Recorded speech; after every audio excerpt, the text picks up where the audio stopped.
Assalamualaikum. Good evening. Assalamualaikum. Good evening.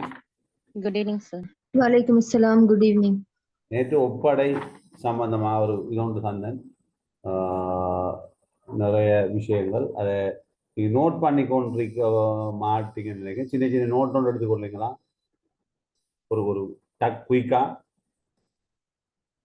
எடுத்துக்கொள்ளேனுமா? Okay, sir. எடுங்க. Park Hurst என்பவரால் அறிமுகம் செய்யப்பட்டது ஒப்படை முறை. பார்க் ஹர்ஸ்ட் என்பவரால் அறிமுகம் செய்யப்பட்டது.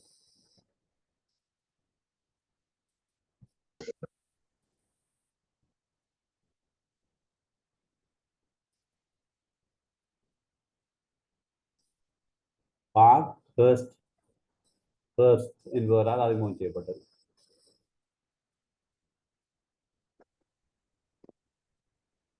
ஒப்படையின் பிரதான 4 அம்சங்கள்.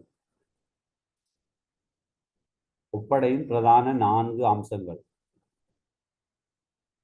ஒன்று, சின்ன உகதலை மாதிரி போடுவது. ஒப்படையின் பிரதான 4 அம்சங்கள். யாதேனும் குறிக்கோளின் பேக்ஸ்லாஷ் சரிவுக்கோடு குறிக்கோள்களின் பால் அல்லது கற்றல் பேரின் பால் கவனத்தை ஈர்த்தல். ஒப்படை சம்பந்தமா சின்ன ஒரு பிரச்சனை கொஞ்சம் கதை கொண்டு சொன்னேன். அதை டிஸ்கஸ் பண்ணுவோம். ஒப்படையின் பிரதான யாதேனும் குறிக்கோளின் பேக்ஸ்லாஷ் குறிக்கோள்களின் பால் அல்லது கற்றல் பேறுகளின் பால் கவனத்தை ஈர்த்தல். நாம என்ன கற்றல் பேர் அடைய இருக்குமோ அதுக்கு தான் நீங்க ஒப்படை கொடுக்கும். சும்மாவெல்லாம் நீங்க நினைச்ச மாதிரி ஒப்படை கொடுக்க முடியாது. நம்பர் 2, மாணவர் தமது ஒப்படையை அங்கீகரித்தல்.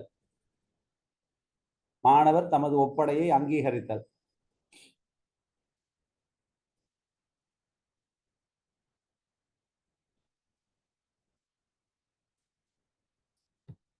மாணவர் தமது ஒப்படையை அங்கீகரித்தல்.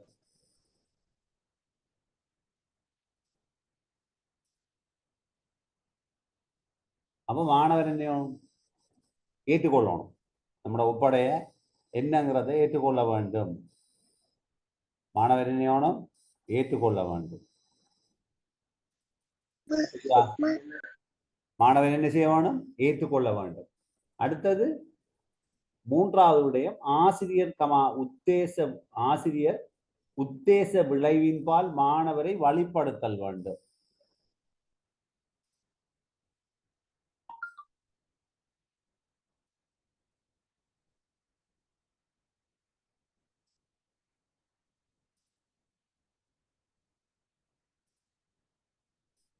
ஆசிரியர் உத்தேச விளைவின்பால் மாணவரை நோக்கி வழிப்படுத்தணும்.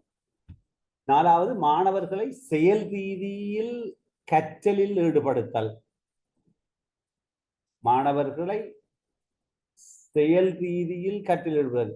ஒப்படை கொடுக்கக்குள்ள பிள்ளைகளை ஏதோ ஒரு தேடி வேலை செய்து பெற்றுக்கொள்ளணுமே தவிர என்ன செய்யக்கூடாது.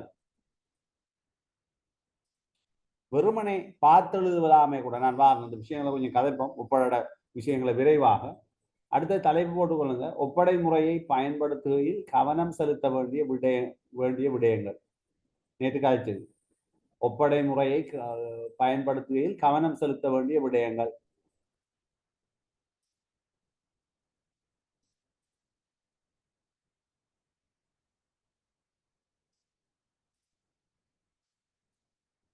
சரியா? ஓகே சரி சார்.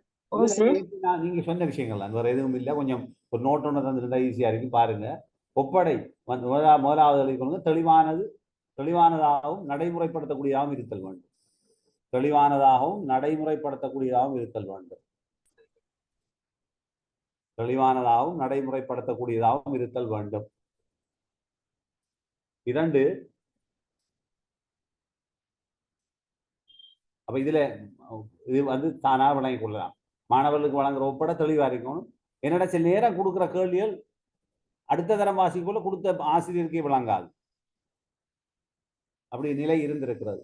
2வது ஒப்படையில் உள்ளடக்கப்படும்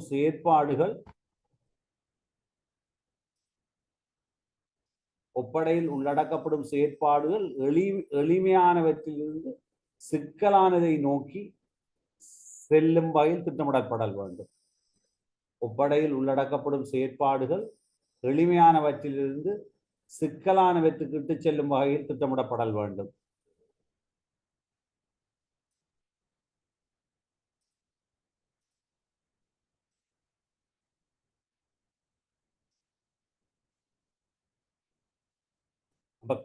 இப்பயும் ஆக சிக்கலானது முதல் கொடுக்கவும் கூடாது, எளிமையானதை கொடுத்துதான் முதல் சிக்கலானதை நோக்கி போகணும்.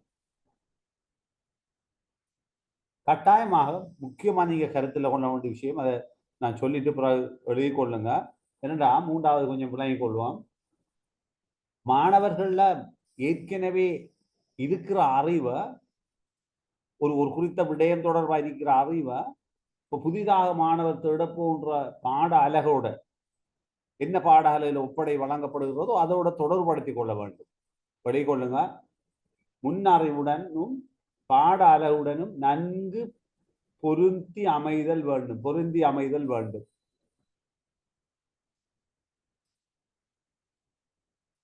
முன்னறிவுடனும் பாட அலகுடனும் நன்கு பொருந்தி அமைதல் வேண்டும். என்னத்தோட பொருந்தி அமையணும்? முன்னறிவுடனும் பாட அறிவுடனும். அப்ப முன்னறிவோடையும் இதோடையும் பொருந்தி அமையணும். என்ன, அது முக்கியமானது. ஓகே, இப்ப நாங்க அடுத்ததுக்கு வருவோம். 4வது விடயம், மாணவர் எழுத வேண்டாம், எழுதுவோம். மாணவர் திறன்கள். ஒவ்வொரு சும்மா சில ஒப்படைகள் கொடுத்து கசப்பான அனுபவங்களை நான் இப்ப பகிர்ந்து கொள்றேன்.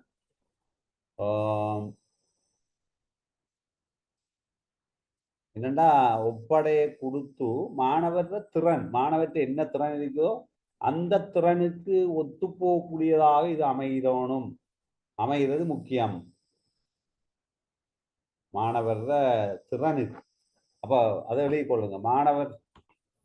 அடுத்தது, மாணவர்கள் திறன்களுடன் பொருந்தி அமைதல் வேண்டும்.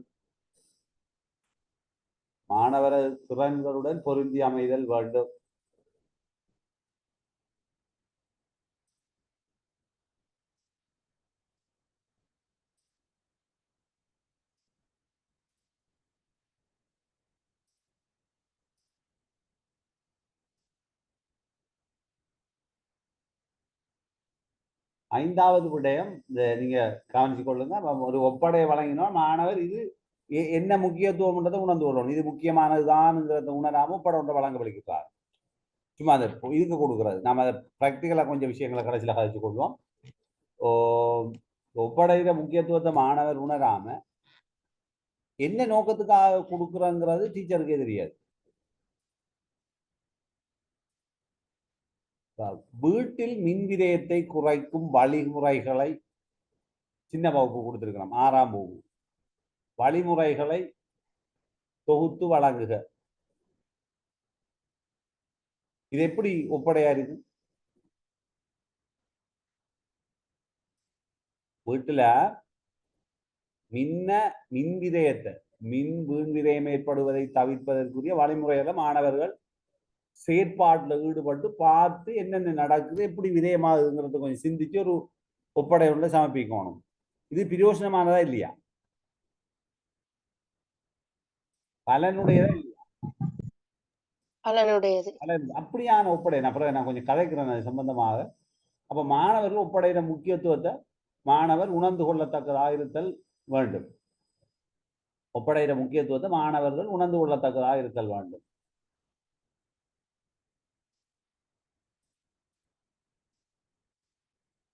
ஆறாவது, நீங்க எழுத வேண்டாம்.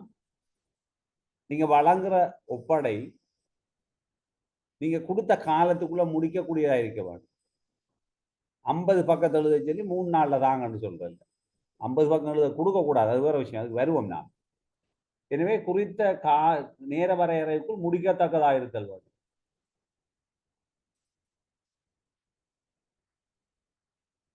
குறித்த நேர வரையறைக்குள் ஒப்படையை பூர்த்தி செய்யக்கூடியதாக இருத்தல் வேண்டும். எப்படியோ உங்களுக்கு பொருந்தின அந்த வசனத்துக்கு ஏற்ற மாதிரி எழுதி கொள்ளுங்க.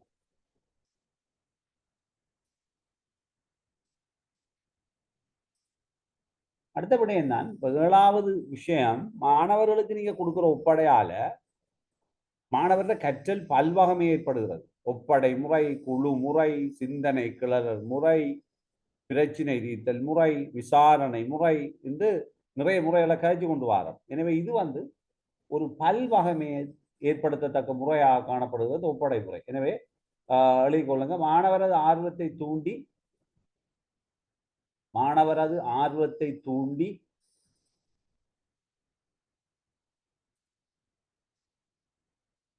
கற்றலின் பால் பல்வகைமையை ஏற்படுத்தத்தக்கதாக இருத்தல் வேண்டும். மாணவரது ஆர்வத்தை தூண்டி கற்றலின் பால் பல்வகைமையை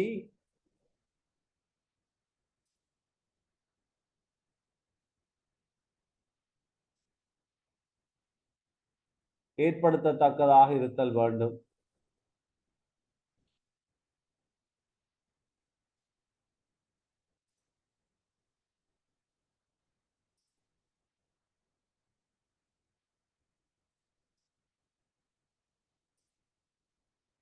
அடுத்தது 8வது இறுதியாலை கொள்ளுங்க.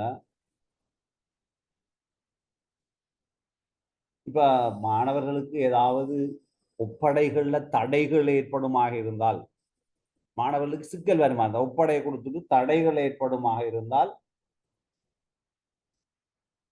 அது ஏற்படுறது குறித்து மாணவர்களுக்கு சரியான அறிவுறுத்தலை வழங்க வேண்டிய தேவை டீச்சர்ஸுக்கு இருக்கிறது. அப்படி கொள்ளுங்க.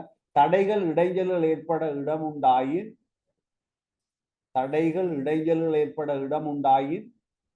அவை குறித்து உரிய அறிவுறுத்தல்களை வழங்குதல் வேண்டும். தடைகள் இடைஞ்சல்கள் ஏற்பட இடமுண்டாயின் அவை குறித்து உரிய அறிவுறுத்தல்களை வழங்குதல் வேண்டும். இப்ப சின்ன டிஸ்கஷன் ஒன்றை செஞ்சுட்டு கப்புவோம். இந்த ஒப்படை முறையில மிக கசப்பான அனுபவங்களை நான் பார்த்திருக்கிறேன். பிரைமரி வகுப்புக்கு ஒப்படை பொருத்தமானதா பொருத்தமற்றதா? விரைவாக நிறைய விடயங்கள் முடிக்க வேண்டியிருக்கு, சொல்லுங்க. பொருத்தமற்றது சார். பொருத்தமற்றது. ஏன்னா பிள்ளைகள் தேடாது. 6ஆம் வகுப்பு ஆரம்பமாக கருதலும் சார். Very good, excellent. ஆரம்பத்தில் 6ஆம் வகுப்பு கொடுக்கலாம். எப்படிப்பட்ட ஒப்படைகளை வழங்க வேண்டும்? என்னுடைய தனிப்பட்ட அனுபவத்தை நான் பகிர்ந்து கொள்ளலாம். எப்படிப்பட்ட ஒப்படைகள் வழங்கப்பட வேண்டும்? மிக இலகுவானது, எளிமையான. எனக்கு இப்ப ஞாபகம் இருக்கு, மகள் கிரேட் 6ல் இருக்கிற போது சின்ன வயசுல அவர் ஒப்படை வழங்கப்பட்டிருந்தது. இனி எனக்கு தெரிஞ்ச அறிவை பயன்படுத்தி நான் சொன்னேன், விஞ்ஞானம் ஒன்று தான் ஆயிக்குங்க இப்படியோ சம்திங். அப்போ நான் சொன்னேன் மால் இப்படித்தான் எழுதுங்க, ஒரு ஒரு 2-3 பக்கங்களில் தொகுத்து உங்களோட இதுக்கு ஏற்ற மாதிரி இதை அழகாக எழுதி கொள்ளுங்க, இதில் என்ன விஷயங்களை கருத்தில் கொள்ளுங்கன்னு சொல்லி ஒரு கவர் பேஜ் ஒன்று போட்டு அந்த கவர் பேஜுக்கு போர்டர் ஒன்று போட்டு பேரெல்லாம் எழுதி வழங்கப்பட்டது. இன்னொரு பிள்ளை 25 பக்கங்கள் எழுதியிருந்துச்சு. அந்த பிள்ளைக்கு 95 மார்க்ஸ், இவருக்கு 65 மார்க்ஸ் விழுந்துச்சு. இதுல பொருத்த பாடல்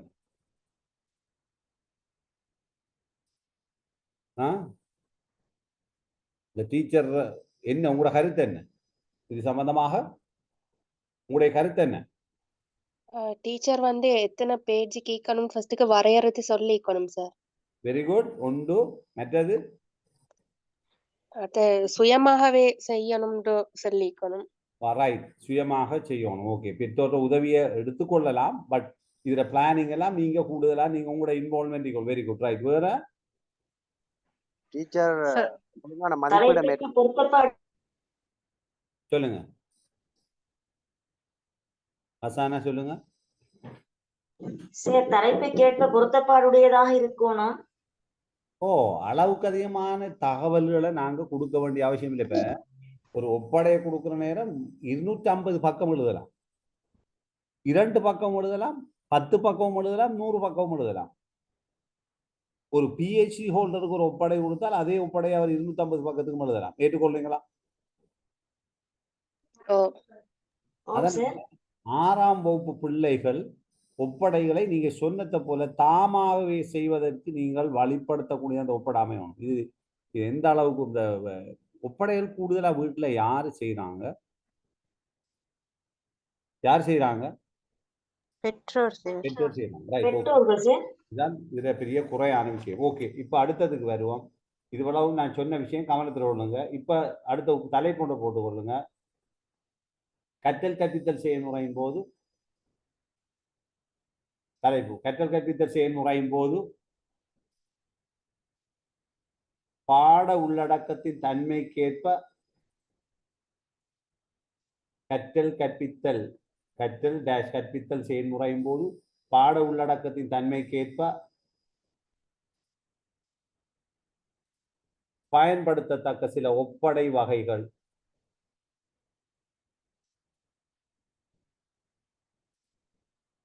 பயன்படுத்தத்தக்க சில ஒப்படை வகைகள். நீங்க ஒரு ஆள் சொன்னீங்க அழகா, கொண்டலை கொள்ளுங்க.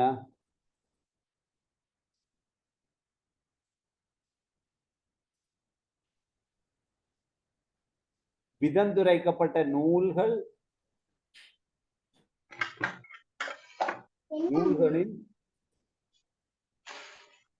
விதந்துரைக்கப்பட்ட நூல்களின்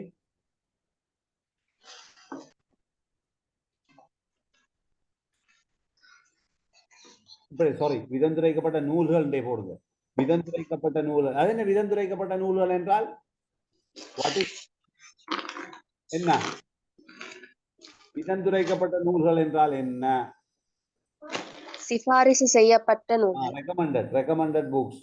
நூல்கள் மேலதிக நூல்கள், நீங்க விரும்பினது, உங்களுக்கு விருப்பமான நூல்கள், மேலதிக நூல்கள் ஆகியவற்றை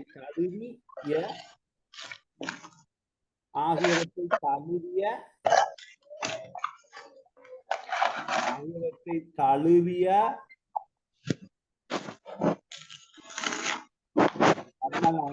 மைக்கோ மியூட் பண்ணுங்க. வர்மலா மைக் மியூட் பண்ணுங்க. ரைட்.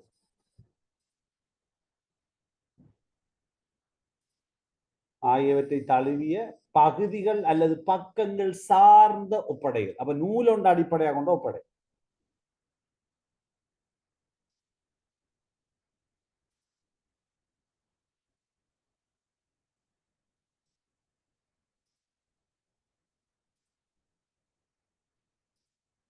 பகுதிகள் அல்லது பக்கங்கள் சார்ந்த ஒப்படை. இரண்டாவது அத்தியாயங்கள் சார்ந்த ஒப்படைகள். சேம், அந்த புக்குகள் விதந்துரைக்கப்பட்ட நூல்கள் அத்தியாயங்கள், சாப்டர்ஸ் சம்பந்தப்பட்ட ஒரு குறிப்பிட்ட சாப்டரை கொடுத்து எடுக்கிற பிறகு சாப்டர்ஸ் அத்தியாயங்கள் சம்பந்தப்பட்ட ஒப்படைகள்.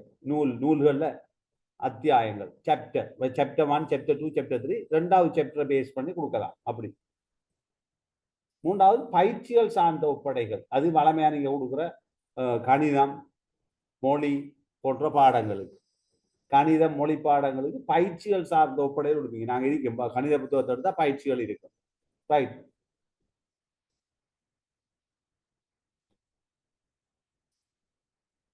நாலாவது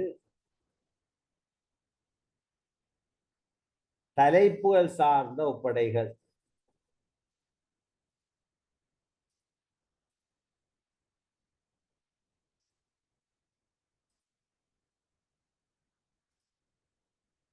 ஏதாவது ஒரு தலைப்பு கொடுத்து ஒப்படைய செய்தது.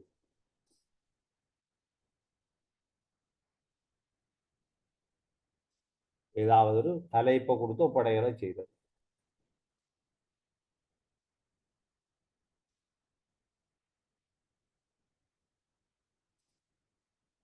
நீங்க அநேகமான ஒப்படைகள் ஒரு தலைப்பை அடிப்படையாக கொண்டிருக்கு. அடுத்தது ஐந்தாவது தகவல்களை அறிக்கைப்படுத்தல் சார்ந்த ஒப்படைகள். இது தனி ஒப்படைக்கு தனியால் ஒப்படை அல்லது குழு ஒப்படையாக இருக்கலாம். தனியால் ஒப்படை அல்லது குழு ஒப்படை.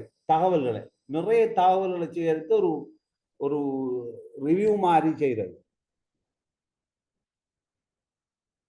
ஆறாவது பிரச்சினை சார்ந்த ஒப்படைகள். ஒரு பிரச்சனையை கொடுத்து தீர்வு. இந்த பிரதேசத்துல ஒரு பெரிய வாகன போக்குவரத்து பிரச்சனை ஒன்று இருக்கிறது, இத நெருக்கமா இருக்கிறது, தீர்க்கிறதுக்கு உங்களுடைய ஆலோசனைகள் என்ன? அப்படி மாணவர்களுக்கு இடைஞ்சலாக இருக்கிறது. சோ பிரச்சனை சார்ந்த ஒப்படைகள். தீர்வை பிறகு வேண்டாம், தீர்வான வேண்டிய பிரச்சனை ஒன்றுக்கு வழங்குற ஒப்படைகள். ஏழாவது முயற்சி சார்ந்த ஒப்படைகள். என்டர்பிரினர்ஷிப், கைத்தொழில் பயிற்சி போன்ற முயற்சிகள். முயற்சி சார்ந்த ஒப்படைகள் உள்ள நாங்கள் ஏதாவது ஒரு அசைன்மெண்ட் எடுத்து செய்து ட்ரை பண்ணி பார்க்குறோம். பிஸ்னஸ் ஓரியன்ட் ஒப்படைகள் இதாக இருக்கும். அசைன்மெண்ட் அநேகமாக கொமர்ஸ் படிக்கிறார்களுக்கு இப்படியான ஒப்படைகளை வழங்குவாங்க. கொமர்ஸ் பேஸ்ட் முயற்சி சார்ந்த ஒப்படைகள். செய்முறை ஒப்படைகள். செய்முறைகளுக்குள்ள உங்களோட பிராக்டிக்கலாக சில ஒப்படைகளை வழங்குவாங்க. உங்களோட நாங்கள் படிப்போம் இயக்கத்திறன்கள், நுண்ணி இயக்கத்திறன்கள், பேரி இயக்கத்திறன்கள், 2 வகையான திறன்களை நாங்கள் கொண்டிருக்கிறோம். பெண்ணால் எழுதுறது, ஆர்ட் பண்றதெல்லாம் நுண்ணி இயக்கத்திறன்கள், சின்ன சின்ன மைலூட்டான வேலைகளை செய்யறது. டான்ஸ் ஆடுறது, கிரிக்கெட் விளையாடுறது, ஃபுட்பால் விளையாடுறதெல்லாம் பேரி இயக்கத்திறன்கள். மைக்ரோ மேக்ரோ நாங்கள் படிப்போம், அது சந்தர்ப்பங்கள் கிடைக்கிறது. அப்ப செயல்முறை சார்ந்த ஒப்படைகள் உள திறன்களை அல்லது இயக்கத்திறன்களை சார்ந்து ஒப்படைகளை வழங்கலாம். ஆராய்ச்சி சார்ந்த ஒப்படைகள், ஆராய்ச்சிகள் சார்ந்த ஒப்படைகளை வழங்கினா ஆய்வுகள் தொடர்பாக தேடி அறிகிறது. இவ்வளவுதான் ஒப்படை விடயம். எனவே நான் சொன்ன விடயங்களை கருது. இப்ப நான் நேற்று தந்த தலைப்புகள் ஞாபகம் இருக்கிறதா? செயற்திட்ட முறை தொடர்பா விரைவா சொல்லுங்க. செயற்திட்ட முறை தொடர்பா கொஞ்சம் தலைப்புகள் தேட சொன்னேன். விரைவாய் விரும்பின ஆக்கள் கதைச்சா நான் கொஞ்சம் விரைவா இன்றைக்கு இதுக்கு போயிடுவேன். ஏன்னா இன்றைக்கு முக்கியமான ஒரு பகுதி பற்றி கதைக்க வேண்டியிருக்கிறது. சொல்லுங்க சார். அதுக்கு அத குழு செயற்பாட்டிற்குரிய அவதானிப்பு பத்திரம் ஒன்று தயாரிக்க சொல்லுங்க சார். அதை சொன்னேன். எஸ், தயாரிச்சிங்களா? ஓ சார். ரைட், குயிக்கா சொல்லுங்க. அதுல ஷேர் பண்ணி பண்ணுங்க. உங்களுக்கு ஷேர் அல்லது நீங்க சொன்னாலும் பரவாயில்ல. சொல்றேன் சார். ஓகே சார், இப்ப குழு செயற்பாடுன்ற நேரம் அத பண்புக்கூறுகளை வச்சுதான் நான் அவதானிப்பு பத்திரம் இதா கேட்கிறேன். அதுல குழுவுடன் சேர்ந்து இருக்க விரும்புகிறார், தனியே இருக்க விரும்புகிறார், அடுத்தது சந்தோஷத்துடன் இருக்கிறாரா, சந்தோஷமின்றி இருக்கிறாரா, அடுத்தது அவங்களோட கருத்துக்களை ஏனையோருடன் பகிர்ந்து கொள்கிறாரா, ஏனையோருடைய கருத்துக்களை செவிமடுக்கிறாரா, அடுத்த ஏனையோருடன் பேசுகிறாரா, இல்லாட்டி அமைதியாக செயற்படுகிறாரா, செய்யறதுல அவருக்கு திருப்தி சந்தோஷம் காணப்படுகிறதா, இல்லாட்டி திருப்தி சந்தோஷம் இல்லாமைக்குதா, அடுத்த வேலைகள் சுயமாக ஈடுபடுறதுக்கு முன் வருகிறாரா, இல்லாட்டி ஒதுங்கி நிற்கிறாரான்னு போட்டு அதுல அவங்கள அவதானிச்சு வரவுக்குறி மூலம் மார்க் பண்ணணும். என்ன உங்களோட என்ன பாடத்துக்கு என்ன தலைப்பு? சார் பாடம் எடுக்கல நான் பொதுவா தான் எழுதினேன் சார். அதான் என்னண்டா இதுல நாங்க ஓகே வெரி குட், மிக சிறப்பா இருந்தது, மிக மிக சிறப்பா இருந்தது. இதுல ஒன்று ஒரு விடயதானத்தையும் உட்படுத்தணும். நாங்க இப்ப தமிழ் சார்ந்த உட்படை, சமூகவியல் அதாவது ஹிஸ்டரி சார்ந்த உட்படையாக இருக்கலாம், வரலாறு சார்ந்த உட்படை, விஞ்ஞானம் சார்ந்த உட்படை, பிடி உடற்கல்வி சார்ந்த ஒப்படையாக இருக்கலாம், பிடிஎஸ் சார்ந்த ஒப்படையாக இருக்கலாம். ஒப்படைகள்ல தன்மையை பொறுத்து அந்த பாட விடயங்களை எந்த அளவுக்கு பொருந்துகிறதுங்கிறதை கருத்தில் உடனே குறிக்கோள் பாட விடயத்தை மையப்படுத்தியதா இருக்க வேண்டும். ஏற்றுக்கொள்றீங்களா? சரி சார். ஓகே, அதை மட்டும் உட்படுத்தினா சரி, மற்றபடி சரி. ஓகே, அப்ப அதுல நீங்க கொஞ்சம் எடுக்கிற போது ஒரு அதை கொஞ்சம் நோட் பண்ணலாம். முதலாவது ஒரு ஒப்படையில முன்னாயத்தம் இருக்க வேண்டும், அது பற்றி குறிப்பிடணும். அந்த பாடத்தை எப்படி விருத்தி செய்து செல்கிறார், அந்த ஒப்படையின் மூலம் அந்த பாடம் எவ்வாறு விருத்தியாக படிப்பு கட்டம் கட்டமாக அந்த பாடத்தின் தன்மை விருத்தி அடைந்து எண்ணக்கருவாக்கம் நடைபெறுவது குறிப்பிடப்படணும். அடுத்தது குழுக்களாக இருந்தால் அந்த குழுக்களுக்கு இடையில இருக்கிற இடைத்தொழிற்பாடுகள், சகபாடிகளில் ஒத்துழைப்பு எப்படி இருக்கிறது, மூன்றாவது விடயமாக இடம்பெறணும். அடுத்தது ஆசிரியர் பொறுப்புகள், ஆசிரியர் உங்களுக்கு உதவி செய்தாரா, என்ன செய்தாருங்கிறது அதையும் அவங்க எடுக்கணும். இந்த ஆசிரியர் ஒரு பொறுப்புதாரி என்ற வகையில் அதையும் நீங்கள் அதில் நாலாவது விடயம் உட்படுத்தணும். ஐந்தாவது எப்படி இந்த செயற்திட்டம் மதிப்பீட்டுக்கு உட்படுத்தப்படுகிறதுங்கிறதை நீங்கள் கவனத்தில் உள்ளணும். இப்போ குறிச்சேப்பாட்டு அவதான பத்திரத்துக்கு ஆசிரியர் இந்த ஒரு படிவத்தை தயாரிக்கிறது இந்த 5 விடயங்களும் உட்படுத்தப்படணும். முன்னாயத்தம், பாடவிருத்தி, உடன்பாடான இடைத்தொழிற்பாடுகள், மற்ற ஆசிரியரின் பொறுப்புகள், மதிப்பீட்டு செயல்முறை. ஓகே, கிளியரா? சரி சார். வேற யாரும் சொல்ல போறீங்களா? ஏதாவது செய்து சென்ன விரும்பினால் சொல்லலாம். இந்த நான் நிறைய விடயங்களை உங்களுக்கு ப்ராக்டிக்கலாக கதைக்க வேண்டியிருக்கு. இன்றைக்கு வேற யாரும் ப்ரிப்பேர் பண்ணிக்கிறீங்களா? இல்லை இல்லை தானே? No, right, okay. எனிவே நாங்கள் செயற்திட்ட முறை பற்றி நான் நேற்று சில தலைப்புகள் தந்தேன். என்ன தலைப்பு? முதலாவது தலைப்பு என்ன சொல்லுங்க.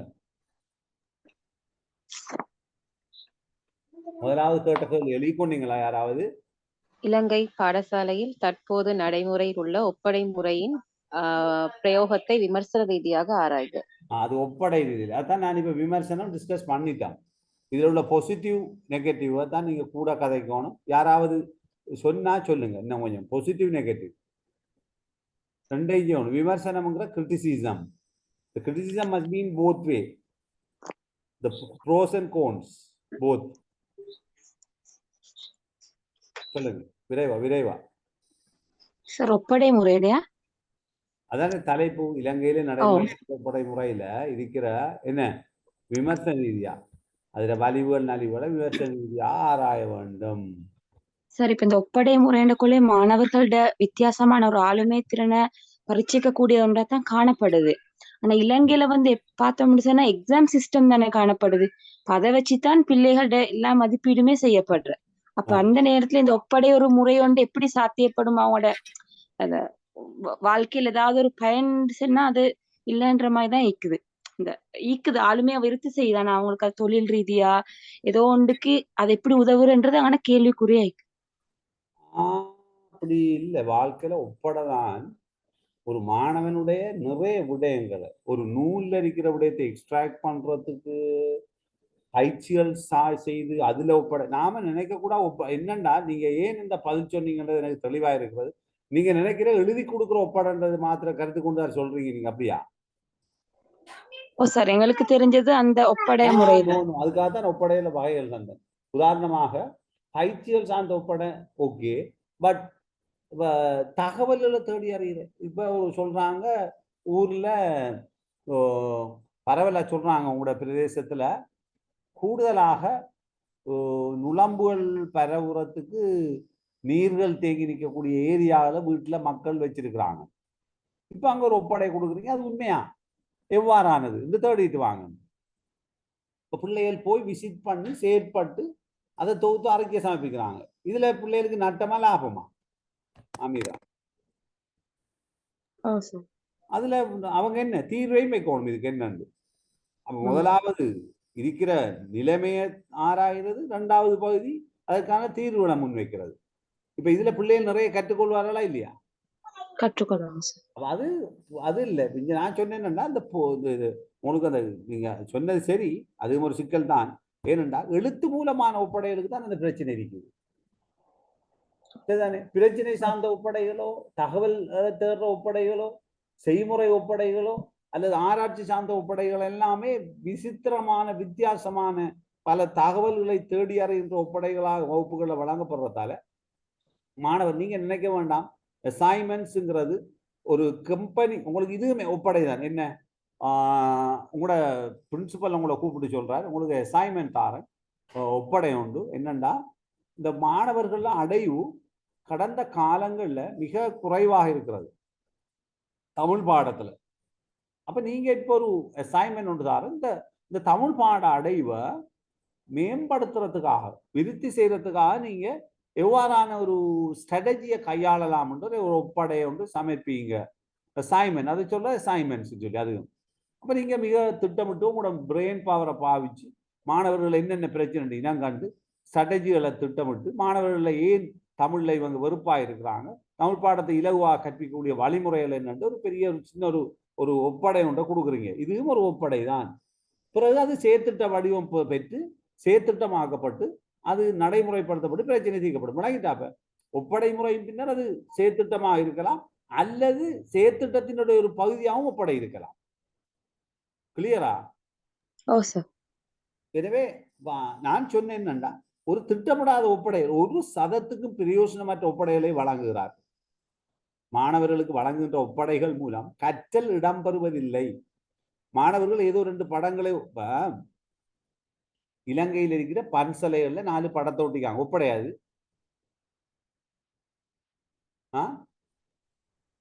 இல்ல சார், இது ஒப்படை இல்லை. பன்சலைகளை ஒட்டி அந்த புராதன தன்மை, அதனுடைய விசேடத்துவம், இதனுடைய ஷோர்ட் ஹிஸ்டரி, அப்படி ஒரு 4 பக்கத்துல 4 விகாரைகளை ஒட்டி எழுதி அவங்க 4 புத்தகத்தை படிச்சதுன்னா அது என்ன அமையும்? ஒப்படை அமையும். நீங்க நான் உங்களை இப்ப சொல்லல, நீங்க எல்லாரும் நிறைய பேர் பிஜிடி செய்தாக்கள் இருக்கிறீங்க, பிஇடி செய்தாக்கள் இருக்கிறீங்க. நீங்க யோசிக்க வேணாம் நான் இப்ப நீங்க ஒன்றுமே செய்யாம இருக்கிறீங்க நான் கதைக்கிறேன், அப்படி இல்லை. உங்களை மேம்படுத்துற என்ஹான்ஸ்மெண்ட். ஒரு நாளும் கல்வியில 0 என்ற கதை இல்லை. நாங்க படிப்போம் விகித அளவிடை, ஆயுடை அளவிடை, பேர் அளவிடை, சரிதானே, வரிசை அளவிடை, இந்த 4 அளவிடைகள் பார்ப்போம். அந்த அளவிடையில ஒன்றுதான் இந்த பூஜ்ஜியம் என்பது இல்லை. உலா அளவிடை ஆயுடை அளவிடை இல்லைன்னா பூஜ்ஜியம் என்ற கதைக்கு இடமே கிடையாது. No, there is no talk about the what you call the zero. ஒரு கணித அறிவு பேப்பர் ஒன்று 0 எடுத்திருக்கிறான்னா அவன்கிட்ட கணித அறிவு 0 அல்ல. அந்த மாடத்துல கணித அறிவு 0. நான் வில் டாக் லேட்டர். சரி, அதுல நீங்க கவனம் எடுக்க வேணும். இந்த ஒப்படைகளை வழங்குற நேரம் மாணவர்கள்ல கெப்பாசிட்டி மற்றது இலங்கையில இதெல்லாம் பார்க்கப்படுறதில்ல. அடுத்தது நீங்க சொன்ன மாதிரி ஏழியா சொன்ன மாதிரி மாணவர்களுக்கு இத்தனை பேஜில் எழுதணும்ன்ற தகவல்களும் வழங்கப்படுறதில்ல. ஏற்றுக்கொள்றீங்களா? அதெல்லாம் ஓகே. அப்ப இவ்வளவையும் கொஞ்சம் விமர்சன ரீதியாக இலங்கையில் உள்ள பாடசாலையில் நடைமுறைப்படுத்தப்படுற ஒப்படைகள் ஒன்று வேறுபட்ட ஒப்படைகள் வழங்கப்படுவதில்லை. ஏற்றுக்கொள்றீங்களா? ஒரே விதமா 2 நாள் எழுதிட்டு வர பிள்ளைகள், அதை தவிர வேறு ஒப்படைகள் இருக்குதா? இல்ல இல்ல. அதுதான் நான் அந்த விமர்சன ரீதியா ஆராய்ச்சி சொன்னேன். இப்ப வரும் சேர்த்திட்ட முறை. சேர்த்திட்ட முறையில கொஞ்சம் கேள்வி எழுதணும். கேள்வியில வாசிங்க, விரைவாக டிஸ்கஸ் பண்ணிட்டு போவோம். சார் இதுல ஒரு ஒர்க் தந்தீங்க. எங்களோட பாடத்துல வந்து ஒரு பகுதியை சேர்த்திட்ட முறையில எப்படி கற்பிக்கலாம்னு ஒரு ஹாஃப் பேஜுக்கு அப்படி எழுத சொன்னீங்க சார். ஓமோ, அதான் சொன்னேன். அதுதான் உங்களுக்கு தந்தது. ரைட், சொல்லுங்க. சார் என்ன பாடம் வந்து காமர்ஸ். அப்ப அதுல வந்து வணிகம் ஒன்றிட அகச்சூழல புறச்சூழல ஆய்வு செய்வதன் மூலம் பலம் பலவீனம் வாய்ப்புகள் அச்சுறுத்தல்களை இனம் காண்றது தலைப்பு. அப்ப எங்களுக்கு இத வந்து சார் ஸ்கூல்ல உதாரணத்துக்கு ஒரு பலம் பலவீனம் வணிகம் ஒன்றின் பலம் பலவீனம் வாய்ப்புகள் அச்சுறுத்தல்களை இனம் காண்றது. இதுல நீங்க கொஞ்சம் எனக்கு 1 மினிட் அதான் சொல்லுது முடிய கதப்பம். இந்த வணிகம் ஒன்றுங்கக்குள்ள அதுல கருத்தை கொஞ்சம் யோசிங்க, அதான் முடிய டிஸ்கஸ் பண்ணும். வணிகம்ங்கிறது ஆழத்தை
சொல்லுங்கப்பா.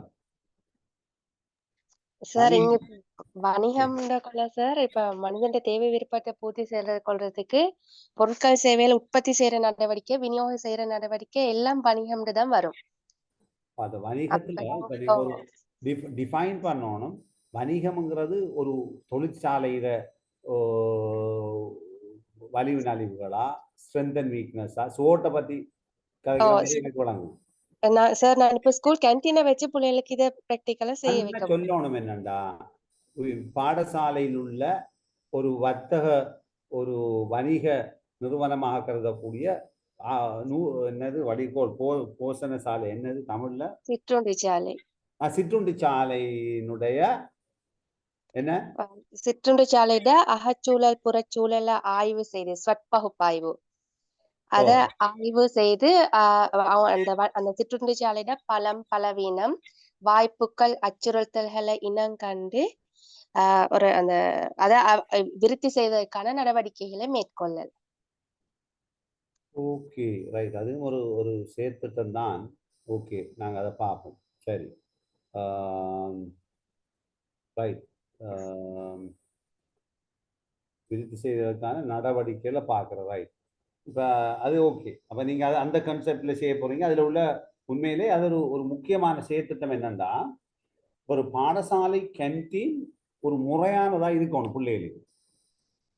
எனவே அதில் இப்போ பிள்ளைகள் அங்கே வர்த்தகம் வணிகம் நடைபெறுகின்ற முறையை பற்றி கற்றுக்கொள்ளுகிறார்கள். அதே நேரம் அதில் உள்ள பலம் பலவீனங்களை பகுப்பாய்வு செய்கிற முறை. இப்போ ஸ்வட் அனாலிசிஸில் strength and weakness, opportunities and threat. ஸ்வட் அண்ட் இதில் வந்து ஸ்ட்ரென்த் அண்ட் வீக்னஸ் வந்து இன்டர்னல், ஆப்பர்ச்சுனிட்டிஸ் அண்ட் த்ரெட் வந்து எக்ஸ்டர்னல். அப்போ அதை வச்சு நாங்கள் என்ன செய்யலாம், நீங்கள் ஒன்று ஸ்ட்ரென்த் அண்ட் வீக்னஸ் நாளையுமே செய்யலாம், ஸ்வட் அனாலிசிஸ் செய்யலாம். என்ன அதுல நீங்க செய்து ஒரு செயற்திட்டமோட ப்ரிப்பேர் பண்ணி மாணவர்களுக்கு கொடுக்கலாம். Okay, very good, right. மற்ற ஆளுக்கு வாங்க. இது நான் வளமையாவே செய்யறேன் சார் ஃபர்ஸ்ட் டைமுக்கு. நல்ல குட், வெரி குட். ஓகே, இது வரவேற்கத்தக்க ஒரு செயற்திட்டம். வேற ஆக்கள் மற்ற ஆக்களும் சொல்லலாம். இருந்தா சொன்னா இல்லாட்டி நான் அடுத்ததுக்கு போயிடுவேன். சொல்லுங்க சார். இந்த பிடிஎஸ் பாடங்கள்ல விவசாயம் இருக்கு தானே சார்? அதுக்கு வந்து நாங்க மரங்கள் இப்ப பாடசாலைகள்ல மரங்கள் குறைவா இருக்கிறதுனால நாங்க மரங்கள் நாட்டுறதை பத்தி ஒரு செயற்திட்டம் செய்யறது சார். அப்படின்னு சொன்னா மாணவர்களுக்கு ஒரு சூழல். ஓகே, மரம் நாட்டுதல் சேர்த்து இதுல கொஞ்சம் லக்ஷானி கொஞ்சம் கவனம் எடுக்கணும். இந்த சேர்த்துட்டம் மரம் நாட்டுதல் சேர்த்துட்டம் தான். ஏன்னா அது ஒரு மெசிவ் ப்ராஜெக்ட். பாடசாலையில ஒரு பெரிய ப்ரோட் நோக்கம் இருக்கிறது மரம் நாட்டுதல்ல. என்னோட இயற்கையை பேணுறது, மற்றது அதுல இருந்து பலன்களை பெற்றுக்கொள்றது ஒரு வயபிளான ப்ரொஜெக்டா இருக்கு. ஆனா சரி, ஓகே, அதை சொல்லுங்க கொஞ்சம். நல்ல ப்ராஜெக்ட் உண்டு. ஒரு கிரேட் 8, 9 பிள்ளைகளுக்கு மாதிரி செய்யறதுக்கு சார். அது அப்ப பாடசாலையில அவங்களுக்கு இந்த சூழல் நேயத்தோட சூழலை இந்த இல்லாம இருப்பாங்க, சூழல் நேய மனப்பாங்கை ஏற்படுத்துறதுக்கு தான் இது ஹெடிங்கா போட்டிருக்கு. சூழல் நேய மனப்பாங்கை ஏற்படுத்துதல். அப்ப சுற்றாடல்ல வந்து மரங்கள் குறைவா இருக்கிறது. அதே மாதிரி மாணவர்கள் வந்து இதுல வீடுகள்ல வந்து ஒரு அவங்களுக்கு கார்டனிங் செய்யறதுக்கு டைம் இருக்காது. இதுல நாங்க அவங்களுக்கு ஒரு பிராக்டிஸா கொடுக்கலாம். அதே மாதிரி பாடசாலை சூழல் வந்து மனதிற்கு இதமா இருக்கும் இதனால. அப்படிங்கிற நோக்கங்களுக்கு அடிப்படையில தான் இந்த செயற்திட்டத்தை செய்யறதுக்கு போட்டிருக்கு. Okay, very good. வேறாக இருந்தா சொல்லுங்க. என்னடா இது வந்து நான் சில விஷயங்களை சொல்லணும் செயற்திட்டத்தோட. சொல்லுங்க விரைவா, குயிக்.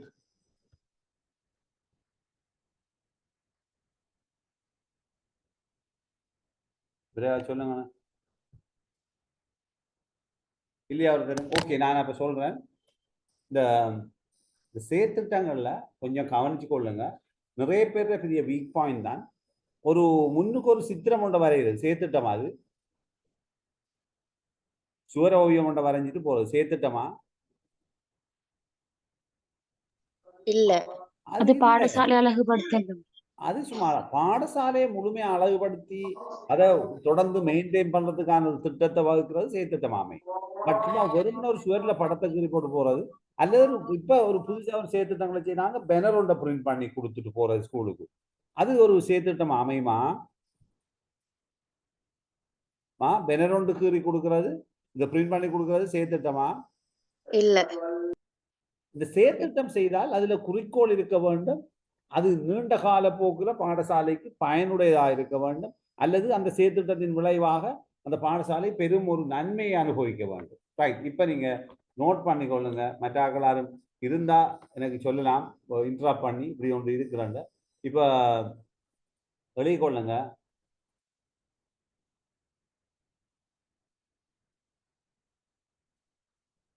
ஒரு இது முறையான செயற்திட்டம், ஒரு கற்றல் முறையாக அமைய வேண்டிய செயற்திட்டம். இப்படி இல்லை, வெயிட் எழுத வேண்டாம். இதில் கொஞ்சம் இப்படி ஒன்றை நோட் பண்ணி கொள்ளுங்க. ஒரு தலைப்பொண்டை போட்டுட்டு அதில் சில பாயிண்ட்ஸ் எழுதி கொள்ளும். செயற்திட்டத்தில் சில பண்புகள், செயற்திட்டத்தின் சில பண்புகள் போட்டுக்கொள்ளுங்க. ஓகே, போட்டீங்களா? ஹலோ, நோட் பண்ணீங்களா? ஓ சார். செயற்திட்டத்தின் சில பண்புகள். ஒன்று வந்து இது ஒரு முழுமையான செயற்பாடாக இருக்கணும். அதான் சொன்னேன், பிரிண்ட் பண்ணிட்டு போறல. இது ஒரு முழுமையான செயற்பாடாக அமைய வேண்டும். முழுமையான செயற்பாடாக அமைய வேண்டும். இல்லாட்டி பிள்ளை அரைகுறையா சின்ன ஒரு பகுதியாக எடுத்து செய்யறல. இரண்டாவது விடயம், யாதேனும் ஒரு குறிக்கோள்களை மையப்படுத்திய யாதேனும் கற்றல்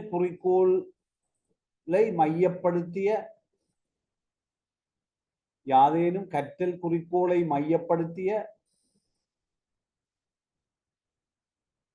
செயற்பாடுகள் முனைப்பாக்கப்பட்டிருத்தல் வேண்டும். செயற்பாடுகள் முனைப்பாக்கப்பட்டிருக்கணும். அப்ப நீங்க கற்றல் குறிக்கோள் இல்லாம செயற்படுத்திட்டம் இருக்கக்கூடாது. நான் சொன்னேன் உங்களுக்கு, ஜஸ்ட் ஒரு சும்மா படத்தை குறிப்பிட என்ன படம்னு தெரியாது. சும்மா ஒரு காலை காட்சியால எங்களுக்கு எதுவும் பிரயோசனம் இருக்குது, அழகுபடுத்தல் தான். பட் அதோட சேர்த்து வேற அழகுபடுத்தல் இருந்தா ஓகே. ஒரு படங்கிறது ஒரு முழுமையான செயற்திட்டமாக இருக்காது. ஸோ யாதேனும் கற்றல் குறிக்கோளை மையப்படுத்திய செயற்பாடுகளை முனைப்பாக்கப்பட்டிருக்கணும். மூன்றாவது, செயற்பாடுகள்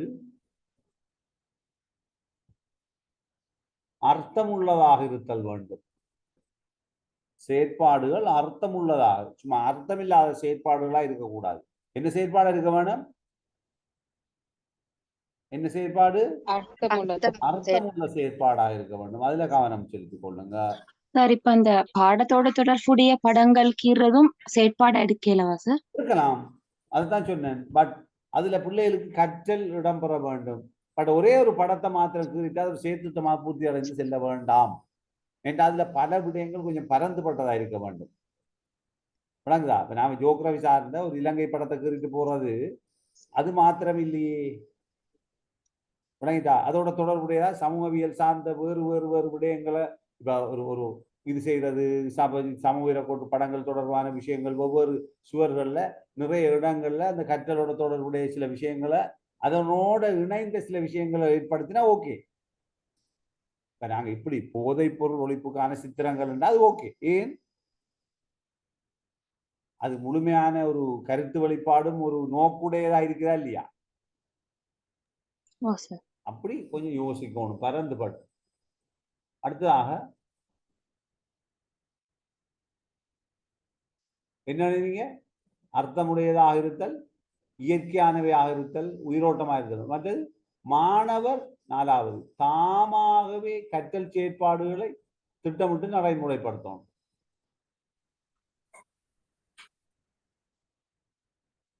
இப்போ உங்களுக்கு ஒரு முக்கியமான படிமுறைகள் 4 நேற்று எழுதினமா இல்லையா?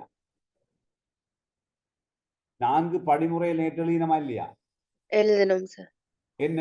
குறிக்கோள்களை, பிரச்சனையை தீர்மானித்தல், திட்டமிடல், திட்டத்தை செயல்படுத்தல், மதிப்பீடு செய்தல். இப்போ உபதலைப்பொண்டு போட்டுக்கொள்ளுங்க. நான் விரைவாக முடிச்சுட்டு அடுத்த விஷயத்துக்கு போகிறேன். இதெல்லாம் முழுதுமே முக்கியமானதுதான். இப்போ இன்றைக்கு அடுத்த ஒரு முக்கியமான பகுதி இருக்கிறது, இன்றைக்கு முடிக்க வேண்டிய பகுதி. இன்னும் 2 பாடம் தான் இருக்குது, அதோட இதை முடிக்கணும். அதுக்காக இன்றைக்கு நான் விரைவாக முடிச்சு கொள்ளணும்னு சொல்லுங்க. இந்த 1 ஹவரில் மற்ற சைட்டை தொடங்கிடணும். சொல்லுங்க. திட்டமிடல் முதலாவது, குறிக்கோளை பிரச்சனையை தீர்மானித்தல். என்னது? என்ன இதுல கருத்து? மாணவருக்கூடாக தான் இந்த குறிக்கோளை என்ன செய்யணும் நீங்க வெளிக்கொணரணும். யாரூடாக வெளிக்கொணரணும்? மாணவர் ஊடாக. மாணவரூடாக வெளிக்கொணர்ந்ததுக்கு பிறகு நீங்க என்ன செய்யணும்? அவங்களுக்கு அதுக்கேற்ற வழிகாட்டல்களை வழங்கணும். அவ்வளவுதான் இதுல விஷயம். அடுத்தது மாணவர் இந்த பிரச்சனையை மாணவர் தேவைகளோட அவருடைய ஆற்றலோட பொருத்தி அமைக்கணும். அது பொருந்தணும். மாணவர்கள் தேவைகளுக்கும் ஆற்றலுக்கும் பொருந்தாத எந்த குறிக்கோளையும் வழங்காதீங்க. அப்போ மாணவர் ஊடாக வெளிக்கொணரணும். 2வது தேவையனின் வழிகாட்டலை வழங்கணும். 3வது விடய மாணவரது தேவைகள் ஆற்றலோட இந்த ஒப்படை சேர்த்துட்டம் பொருந்தி போகணும் குறிக்கோள். இது முதலாவது விடயம். 2வது விடயம் திட்டமிடல். திட்டமிடல்னா என்ன? இந்த குறிப்பிட்ட குறிக்கோளை அடைந்து கொள்றதுக்கு நாங்க என்ன செயற்பாடுகளை மேற்கொள்ள போறோம்னு திட்டமிட்டு தீர்மானித்து. எக்ஸலன்ட். ஒரு குறிக்கோள் அடைவதற்கான ஒரு வழிமுறை தான் என்ன? திட்டமிடுதல். அப்படி கொள்ளுங்க. திட்டமிடல் போட்டு குறிக்கோளை அடைவதற்கான வழிமுறை திட்டமிடல் ஆகும்.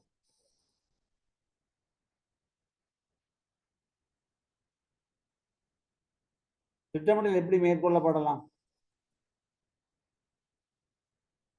தனியாக இல்லாட்டி கூட்டாக, குழுவாக. விளைக்கொள்ளுங்க. திட்டமிடல் தனியாக அல்லது குழுவாக மேற்கொள்ளப்படலாம்.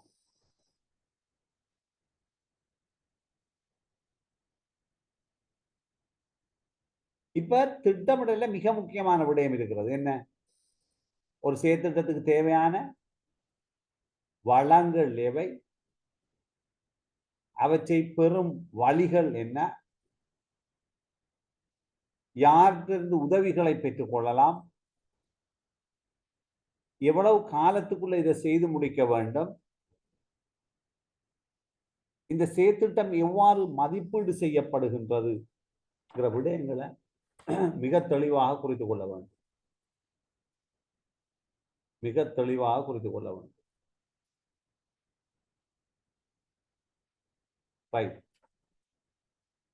அப்ப குறிக்கோள் அடைவதற்கான வழிமுறை திட்டமும் செயற்திட்டத்தில் ஈடுபடுறார்கள் தனியாக அல்லது குழுவாக இதை செய்யலாம். தேவையான வளங்களை பெறும் வழிகள், உதவிகள் வழங்கத்தக்க தனியாளர்கள், கால வரையறை, மதிப்பீட்டு செயல்முறைங்கிறதெல்லாம் என்ன ஒன்று தெளிவுபடுத்தி கொள்ளணும். இப்ப நடைமுறைப்படுத்தல் எத்தனாவது படி? 3வது படி. எப்படி நடைமுறைப்படுத்துற?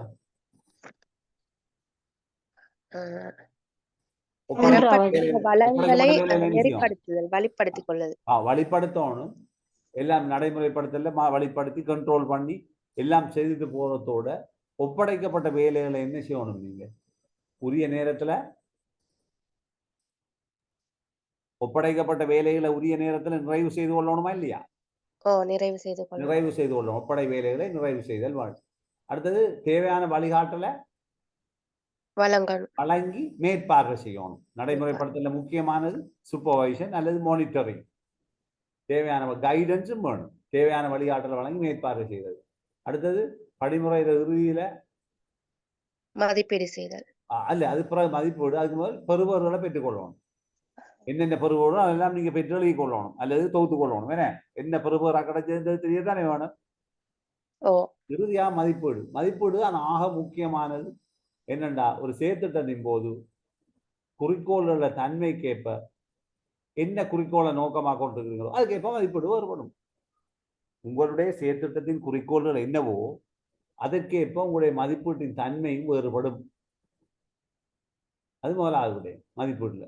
அப்ப செயற்திட்டத்தின் போது குறிக்கோளோட தன்மைக்கேற்ப மதிப்பீட்டின் தன்மை வேறுபடும். அடுத்தது குறியீடுகள் நிறைவேற்றப்பட்ட விதம் அளக்கப்படும். எந்த குறிகாட்டியல், அதாவது குறிகாட்டியல் இதுல என்னென்ன இண்டிகேட்டர்ஸ் போட்டிருப்பீங்க. குறிகாட்டியல் என்ன இண்டிகேட்டர்ஸ், எது இது அடையப்பட்டதா இல்லையாங்கிறத காண்றதுக்கு. அப்ப அதுல நீங்க என்ன செய்வீங்கன்னா கட்டாயமாக அதை நீங்க அளப்பீங்க, மெஷர் பண்ணி சொல்லுவீங்க. 2வது. 3வது, உங்களோட குறிக்கோள் அடையப்பட்டிருக்கா அடையப்படலையா, அடையப்பட்டு உள்ளமையால் ஏற்பட்ட செல்வாக்கு என்னங்கிறதையும், அடையப்படாட்டி அதனால் ஏற்படுற செல்வாக்குங்கிறதையும் நீங்க கட்டாயம் தேடி அறியும். இப்போ உங்களோட குறிக்கோள் அடையப்பட்டுட்டா ஓகே ஃபைன், இதனால எங்களுக்கு கிடைக்கிற பலன் என்ன, அது ஒரு மதிப்பீடு. இல்லை எங்களுக்கு அடையப்படலை, அதனால ஏற்படுற விளைவு என்னங்கிறதை தேடி அறியும். அடுத்தது, இந்த செயற்திட்டத்தை வெற்றி அடைய செய்யறதுக்காக நீங்க என்ன உத்திகளை கையாள போறீங்கன்னு சொல்றோம். சரி, இப்ப சும்மா போட்டுக்கொள்ளுங்க, ஒரு சில செயற்திட்ட வகைகள்னு போட்டுக்கொள்ளுங்க. சில செயற்திட்ட வகைகள்.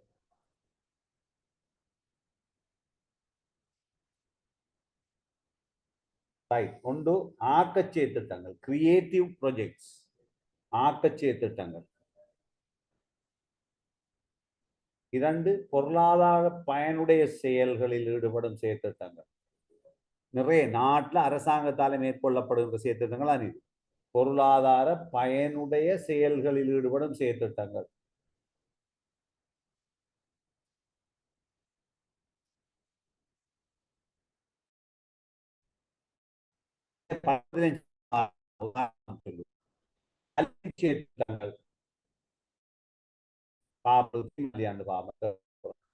சார் கிளியர் கேட்கல.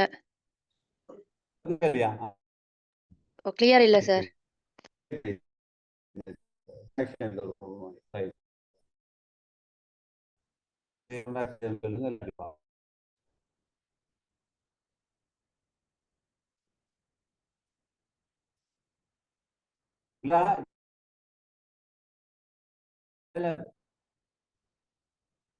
கிளியரா?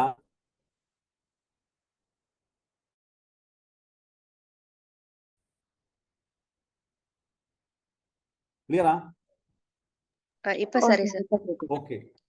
அடுத்தது, பொருளாதார பயனுடைய செயல்பாடுகள் ஈடுபடும் செயற்திட்டங்கள், கல்வி செயற்திட்டங்கள். 4வது, பிரச்சினை தீர்த்தல் செயற்திட்டங்கள். எழுதிட்டீங்களா? 4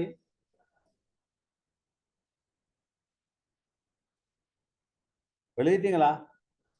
ஓ சார். கொஞ்சம் கதப்பம். 21 பேர் இருக்கிறீங்க.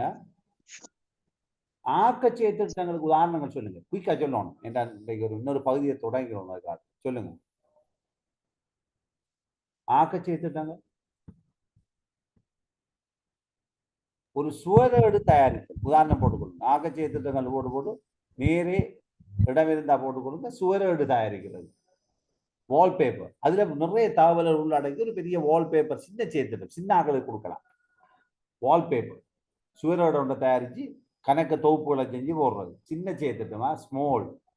ஒரு கண்காட்சி செய்யறது ஆக்க செயற்திட்டமா இல்லையா?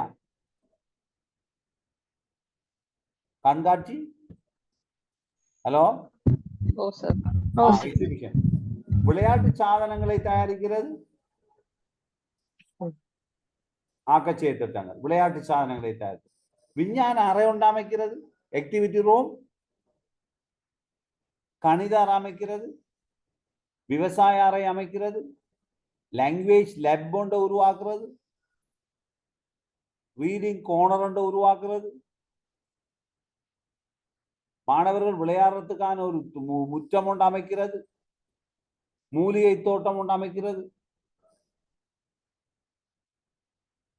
விஞ்ஞான உபகரணங்களை தயாரிக்கிறது. இதெல்லாம் ஆக்க செயற்திட்டங்கள். பொருளாதார பயனுடைய செயற்திட்டங்கள் பாடசாலையில் என்ன உதாரணம்? குயிக் விரைவா சொல்லுங்க.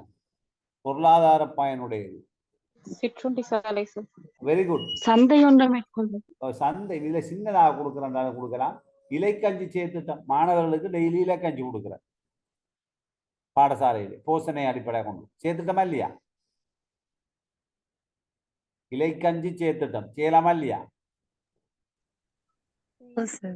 ஓகே. அடுத்தது, உணவு வகைகளை தயாரித்து கொடுக்கிறது மாணவர்களுக்கு, அது மாதிரி சேர்த்துட்டமாக செய்யலாம். நீங்க சொன்னீங்க பயிற்சியை செய்யறது ஒரு சேர்த்துட்டமா இருக்குமே. பொருளாதாரம், கத்தரி, வெண்டி, தக்காளி போன்ற பயிர்களை பொருத்தமான நிலங்களை செய்து மாணவர்களுக்கு கூட்டா லாப நோக்கமும் இருக்குமா இல்லையா? மாணவர்கள் கற்றுக்கொள்வார்கள், லாபம் இருக்கும். ரெண்டும் செய்யலாமா இல்லையா? பொருளாதார லாபங்கள் கிடைக்குமா இல்லையா?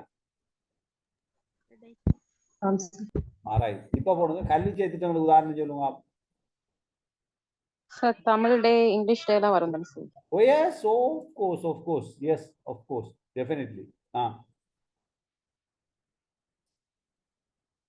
பரீட்சை பெறுபேற்றை உயர்த்துவதற்கான செயற்திட்டங்கள். சேர்த்துட்டாங்க. Okay, excellent, very good. Okay, மாணவ மன்றம். ஓகே, அதாவது கணித மொழி தினங்கள் நடத்துறது, மாணவர் மன்றங்கள், மொழி தினம், விளையாட்டு மைதானத்தை தயார்படுத்துறது, வாக்கியங்களை ஒவ்வொரு கோலங்களை டிஃபரெண்டாக ஒழுங்குபடுத்தி அதை செய்யக்கூடிய வழிமுறைகளை கட்டி எழுப்புறது, இதெல்லாம் வந்து கல்வி சார்ந்த செயற்திட்டங்களா இருக்கு. கல்வி இது நாம என்ன கதைக்கிற முழுக்க பாடசாலையில வகுப்பறையில கற்றல் கற்பித்தலுக்காக பயன்படுத்தப்படுகின்ற செயற்திட்டங்கள் பற்றிய கதை. ஓகே, விளங்கிட்டா? கற்றல் கற்பித்தலுக்காக பயன்படுத்துகிற முறை. ஓகே, அடுத்தது பிரச்சனை தீர்த்தல் செயற்திட்டங்களுக்கு உதாரணம் கணித பிரச்சனைகள் வரும் இல்லையா சார் மேக்ஸ்ல? சுற்றாடல் மாசடைதல் பற்றி தேடியார். கணித பிரச்சனைங்கிறது கல்வி சார்ந்த செயற்திட்டங்கள். சுற்றாடலுங்கிற பாடத்துக்குள்ளால போற நேரம் சுற்றாடல் சார்ந்த பிரச்சனைகள்ல சுற்றாடல் மாசடைதல் பற்றி தேடியார்கள். Problem solving. இரும்பு துருப்பிடித்தலை தவிர்க்கிறதுக்கு ஒரு பிரதேசத்தை தொடர்ச்சியா இரும்பு துருப்பிடிக்கிறது, கடலை ஆன்மீத்த பிரதேசம், அதுக்கு ஒரு செயற்திட்டம் எப்படி தடுக்கலாம், அதை தடுக்கிறது. பாடசாலை டெங்கு ஒழிப்பும் வருமா? டெங்கு ஒழிப்பு, எஸ், பிரச்சனை தீர்க்கிறது. டெங்கு ஒழிப்பு டெஃபினெட்லி. பாடசாலை வளவில் பயிற்சியை பிராணிகளிடம் பாதுகாக்கிறது, பிரச்சனை தீர்த்தல். நீங்க பயிற்சி செய்றீங்க, விலங்குகள் வந்து உங்களோட பயிர்களை நாசமாகிட்டு போகுது. So you can stop it using a project paste learning. Right, இப்போ சின்ன ஒரு தலைப்பொண்டு போட்டுக்கொள்ளுங்க. செயற்திட்ட முறையால் மாணவரிடத்திலே வளர்க்கப்படக்கூடிய ஆற்றல்கள், செயற்திட்ட முறையினால் மாணவரிடத்திலே வளர்க்கப்படக்கூடிய ஆற்றல்கள். விரைவா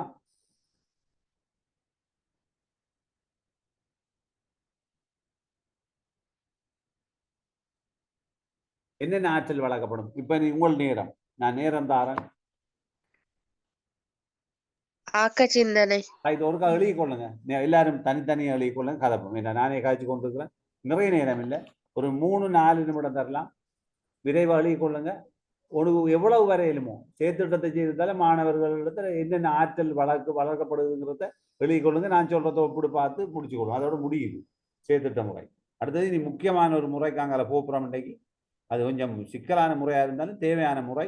அது நான் அதில் நீங்கள் எழுத வேணாம், நான் அதை நோட்ஸாக தாரேன். அது கொஞ்சம் ஃபுல்லாக நோட்ஸாக தந்தால் தான் அது விளாங்க. நீங்கள் பாயிண்ட்ஸ்களை மட்டும் நோட் பண்ணிக்கொள்ளுங்க, அது முக்கியமானது.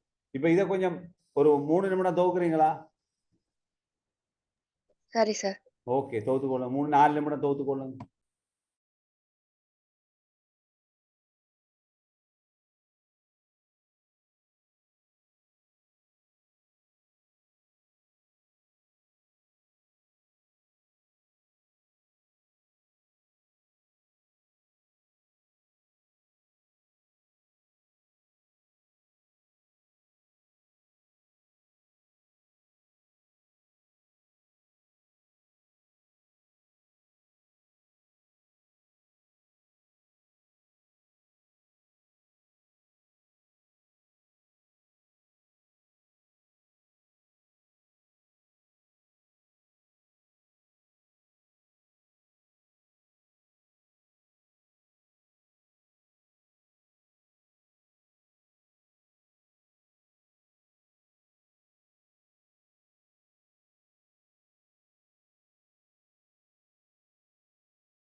ரைட், சொல்லுங்க.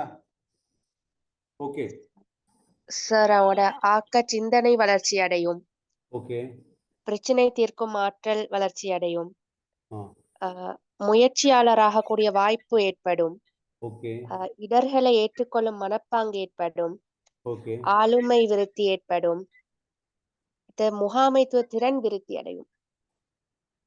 ஓகே. நான் இப்ப சொல்றதுல கொஞ்சம் நோட் பண்ணி கொள்ளுங்க. ஒன்று, திட்டமிட்டு செயற்படுதல் அவங்க ஏற்படுத்துவாங்க. அந்த திறன் வளரும். என்ன ஒரு பிளான் பண்ணி செய்கிற திட்டமிடுதல் தொடர்பான திட்டமிட்டு செயற்படுதல் தொடர்பான திறன் விருத்தி அடையுமா இல்லையா? விருத்தி அடையும். விருத்தி அடையும். ஒன்று நோட் பண்ணி கொள்ளுங்க. இரண்டாவது, தானாக தொடங்கும் ஆற்றல். அது என்ன தானாக தொடங்கும் ஆற்றல்? அவராகவே சொல்லுங்க. அவராகவே குறிக்கோளை தீர்மானிச்சு அதை நோக்கி செயற்பட்டு கொண்டு போவார். அதாவது ஒரு தொழில் ஒன்றை தானா ஆரம்பிக்கிற, ஒரு விடயத்தை தானா ஆரம்பிக்கிறதுன்னு சொல்ல தானாக தொடங்கும் ஆற்றல், தொடங்கும் இனிஷியேட்டிவ் சொல்ல. ஏதாவது எந்த விஷயத்தையும் பயம் இல்லாம ஸ்டார்ட் பண்ணி கொண்டு போவார். நல்லா திட்டமிட்டு செய்யக்கூடிய ஒரு ஆற்றல் அவற்றை வளர். மூணாவது, உள்ளாந்த ஆற்றல்களை வெளிக்கொணர். உள்ளுக்கு இருக்கிற ஆற்றல், அவருக்கு நாம் அறியாத ஆற்றல்களை வெளிக்கொணரலாம். உள்ளாந்த ஆற்றல்களை வெளிக்கொணரலாம். அடுத்து நீங்க சொன்னது தலைமைத்துவத்தை ஏற்கிறது, தலைமைத்துவத்துக்கு கட்டுப்படுறதை பழகி கொள்வாங்க. தலைமைத்துவத்தை ஏற்கிறது, தலைமைத்துவத்துக்கு கட்டுப்படுறதை பழகி கொள்வாங்க. ஒரு குழுமமாக ஒத்துழைத்து செயற்படுறதை கற்றுக்கொள்வாங்க. ஒரு குழுமமாக இணைந்து பணியாற்றதை கற்றுக்கொள்வாங்க. தீர்மானம் எடுக்கிற மற்றும் மாற்று வழிகளை முன்மொழிகிற உயரிய திறன்கள் பெற்றுக்கொள்வாங்க. தீர்மானம் எடுக்கிற திறன், மாற்று வழிகள், ஆல்டர்னேட்டிவ் இதுகளை முன்மொழிகிற விடயங்களை கற்றுக்கொள்வாங்க.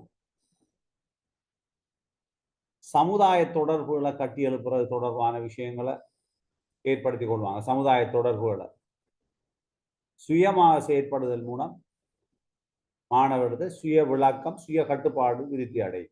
சுயமாக செயற்படுறதால சுய விளக்கம் பெறுவாங்க, சுய கட்டுப்பாடை ஏற்படுத்துவாங்க.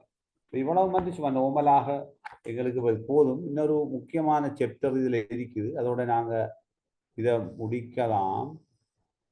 இப்ப நீங்க ஒருக்கா பார்ப்போம். நாங்க அடுத்த விடயம்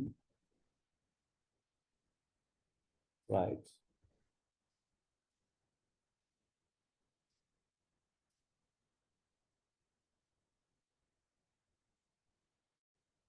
கொஞ்சம் லைன்ல இருங்க, நான் இதை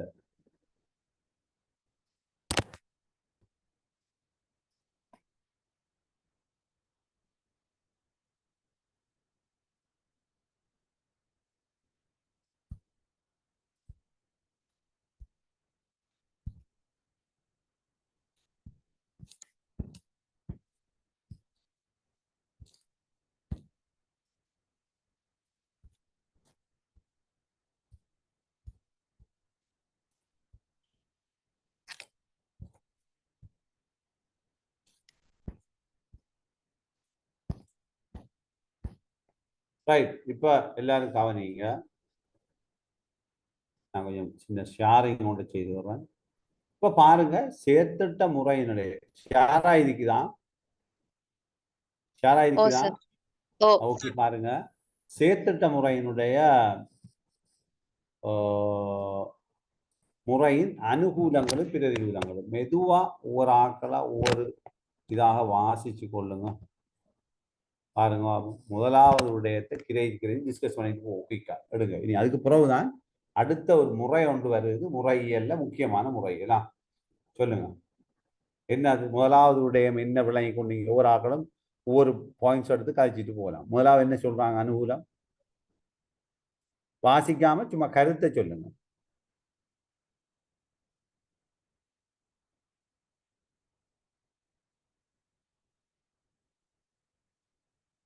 சொல்லுங்க, அனுகூலங்களும் பிரதிகூலங்களும். நாங்க செய்யற செயற்திட்டம் பாடசாலைக்கு நன்மையா அமையுமா தீமையா அமையுமா சார்? முதலாவது, அதாவது இதுல நாங்க ஒரு பிரச்சனை சேர்த்துட்ட முறையில் ஏற்கனவே உள்ள முறைசார் இயல்புக்கு ஆபத்தா இருக்கும் என்பதனால அதை பாடசாலைக்கு ஒழுக்க நெறி சீர்கேடு ஏற்படுத்தலாம்ங்கிற ஒரு ஐயம் பிரதிகூலமா இருக்கும். என்னது அப்படிதானே? ஒரு பிரச்சனை சேர்த்துட்ட முறை பாடசாலை ஏற்கனவே உள்ள ஒரு ஒரு பிரதிகூலமா இல்லையா? பிரதிகூலம். ரெண்டாவது பாருங்க சார் ரெண்டாவது வந்து அந்த பரீட்சையை நோக்காகிக்கிறதுனால மேல் வகுப்புகள்ல இப்படி ஈடுபடுறதுனால அது அவங்களோட படிப்புகளை பாதிக்குமா, காலதாமதங்கள் ஏற்படுத்துமான்றது. அது இப்ப தானே இலங்கையில முக்கியமான பிரச்சனை என்ன கல்வி முறை இலங்கையில நிலவுகிறது? பரீட்சை மையங்கள். அதுல இந்த ஒப்படையெல்லாம் கொடுத்து இவ்வளவு யூஸ். அதுதான் இப்ப எங்களோட ஆர்கியூமெண்ட்டையும் காலேஜில் இந்த மீட்டிங்ல எங்களோட ஸ்டாஃப்ல சொன்னாங்க. என்னென்னா அந்த வெவ்வேறு கோர்ஸ் சயின்ஸ் கோர்ஸோட மற்ற ஏனைய ப்ரொஃபஷனல் சப்ஜெக்ட் இருக்கிறார்கள் நாங்கள் பார்க்கலான்ற ஒரு ஆர்கியூமெண்ட் போச்சு. நான் சொன்னேன் இலங்கையில பார்க்கலாம், நீங்கள் வெளிநாடுகளில் பார்க்கலாம். ஏன்னா சயின்ஸ் உங்களுக்கு என்னோட சயின்ஸ் கதைச்சு நீங்கள் தப்புறது கொஞ்சம் கஷ்டம். என்ன அப்படின்னா கதைச்சு பார்ப்போம் வாங்க, சயின்ஸ் கான்செப்ட் டெவலப்மெண்ட் சம்பந்தமாக கதைப்போ உங்களால் முடியுமான்னு நாம் அதை நடைமுறைப்படுத்தி பார்ப்போம், சூப்பர்வைஸ் பண்ணுறதுல பெரிய ஆர்கியூமெண்ட் போனேன். அதோட சரண்டர் ஆகிட்டாங்க. என்னோட அந்த சயின்ஸ் விஷயங்களில் மட்டுமில்லை மற்ற ஏனைய பாடங்கள்லையும் இவங்க அந்த கான்செப்ட் டெவலப்மெண்ட்லாம் கொஞ்சம் கஷ்டம் கதைக்கிறது. எனவே இருக்கு இந்த இறங்கி கொஞ்சம் படிக்கிறதுல குறைவாக இருக்கிறதால அதனால அது கொஞ்சம் ஆழமாக சில விஷயங்களை விளங்கிக் கொள்ள வேண்டும். ஆகவே இதில் சேர்த்திட்டத்தில் அதுக்கு இடைஞ்சலாக இருக்குமான்ற ஐயம் இருக்கிறது. அடுத்தது இதில் உண்மையாக பிரதிகூலம் மட்டும்தான் இருக்கலாம். அப்போ முதலாவது நோட் பண்ணுங்க, ஒழுக்கச்சீரேடு ஏற்பட வாய்ப்பு இருக்கிறது. என்ற வளமையான கற்றலை விட இது கொஞ்சம் வித்தியாசமாக இருக்கிறதா ஒழுக்கச்சீரோடு ஏற்பட வாய்ப்பு. ரெண்டாவது பரீட்சைக்கு இது ஒரு தடை அமையக்கூடிய இந்த பீதி இருக்கும். மூணாவது இன்னொரு ஆள் விளங்கப்படுத்துங்க, வாய்ச்சிட்டு நீங்க சொன்னா சரி குயிக்கா. ஏண்டா அடுத்து நோட் பண்ணி கொள்ளுங்க. மூணாவது ஆறாவது ஆள் கிரைச்சிட்டு சொல்லலாம். சொல்லுங்க.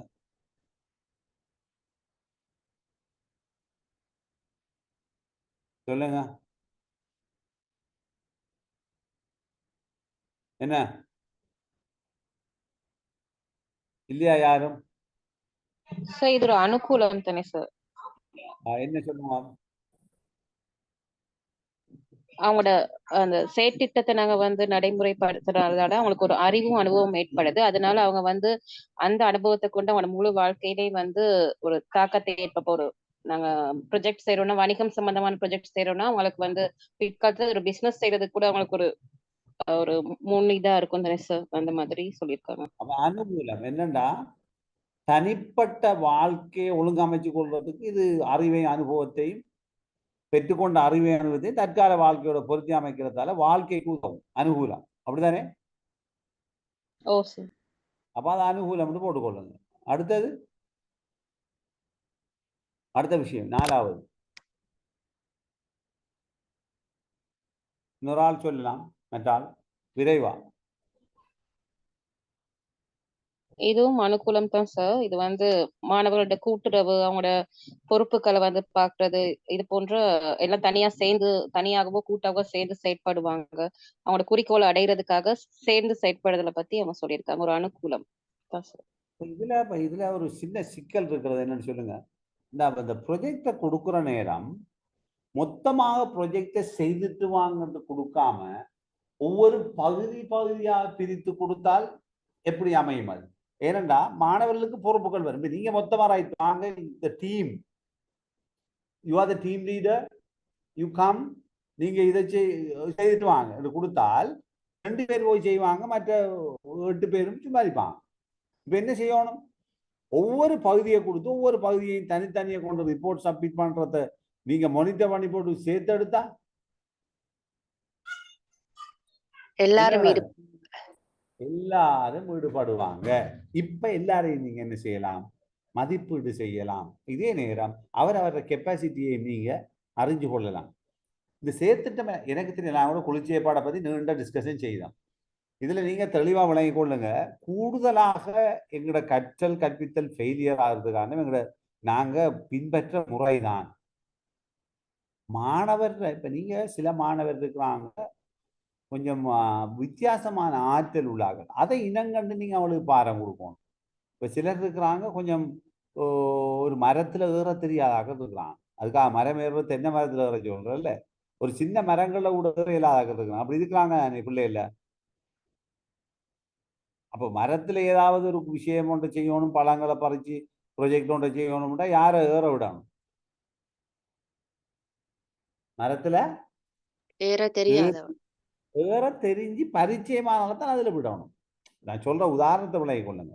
இப்போ ஏதாவது அந்த ஒரு பிள்ளைகிட்ட நீங்க ஒரு பணியை சேர்த்துட்டம் தொடர்பாக ஒப்படைக்கக்குள்ள அந்த குழுவுக்கு உங்களுக்கு தெரியணும் ஒவ்வொரு ஆள் ஆற்றலை இனங்கண்டு ஒப்படைக்கிறது. அதனால மாணவர்கள்ல அந்த எல்லாரும் இணைஞ்சு அந்த குறிக்கோளை நோக்கி பயணிப்பாங்க.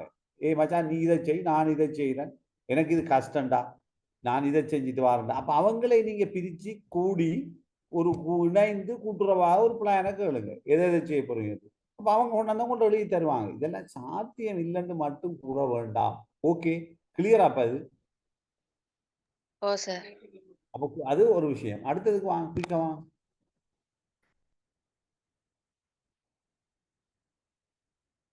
நோட் பண்ணி கொள்ளுங்க இதெல்லாம்.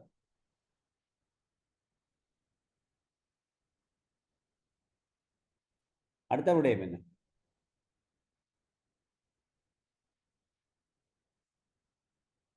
என்ன சொல்றான்? ஆளுமை விருத்தி அடையும். ஷார்ட்டா சொல்லுங்க. மாணவர்கள்ல ஆளுமைன்னா நிறைய விடயங்கள் இதுல இருக்குது. எத்தனை விதமான விடயங்கள்ல மாணவர்கள் ஈடுபடுறாங்கன்னு யோசிங்க. இப்ப பாதுகாப்பை பத்தி யோசிக்கிறாங்க, தகவல் சேகரிக்கிறதை செய்யறாங்க, குழுவாக இணைந்து வேலைநிறுத்த பத்தி செய்யறாங்க, மக்களோட போய் மற்ற ஒரு இருக்கிற இடங்களுக்கு விசிட் பண்றாங்க, ஏனைய சமூகத்தில் இருக்கிற ஆக்களை தங்களை பரிச்சயப்படுத்தி கொள்றாங்க. ஸோ இது வந்து ஒரு ஒரு ஒரு எத்தனையோ விடயங்கள் நடைபெறத்தால ஆளுமை விருத்தி அடைகின்ற ஒரு தன்மையை இது ஏற்படுத்துகின்றது. இது ஒரு முக்கியமான விடயம். அடுத்தது சொல்லுங்க, மற்றது என்ன பாருங்க. கிளியர் ஆகிக்குதா? கிளியர் ஆகிக்குதா? கிளியரா கிளியர் இல்லையா ஸ்கிரீன்? Clear ஆயிக்குது sir. அதான் இதை கொஞ்சம் வாசி சொல்லுங்க. மற்றது ஆளுமை விருத்தி அடையும், சமூகத்துல பண்புகள் அதெல்லாம் விருத்தி அடையும். வேற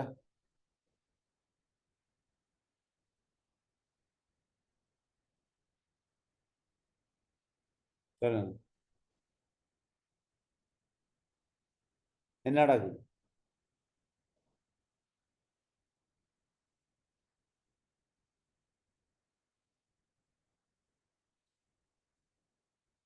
பிரதிகூலத்தை பத்தி சொல்றான்.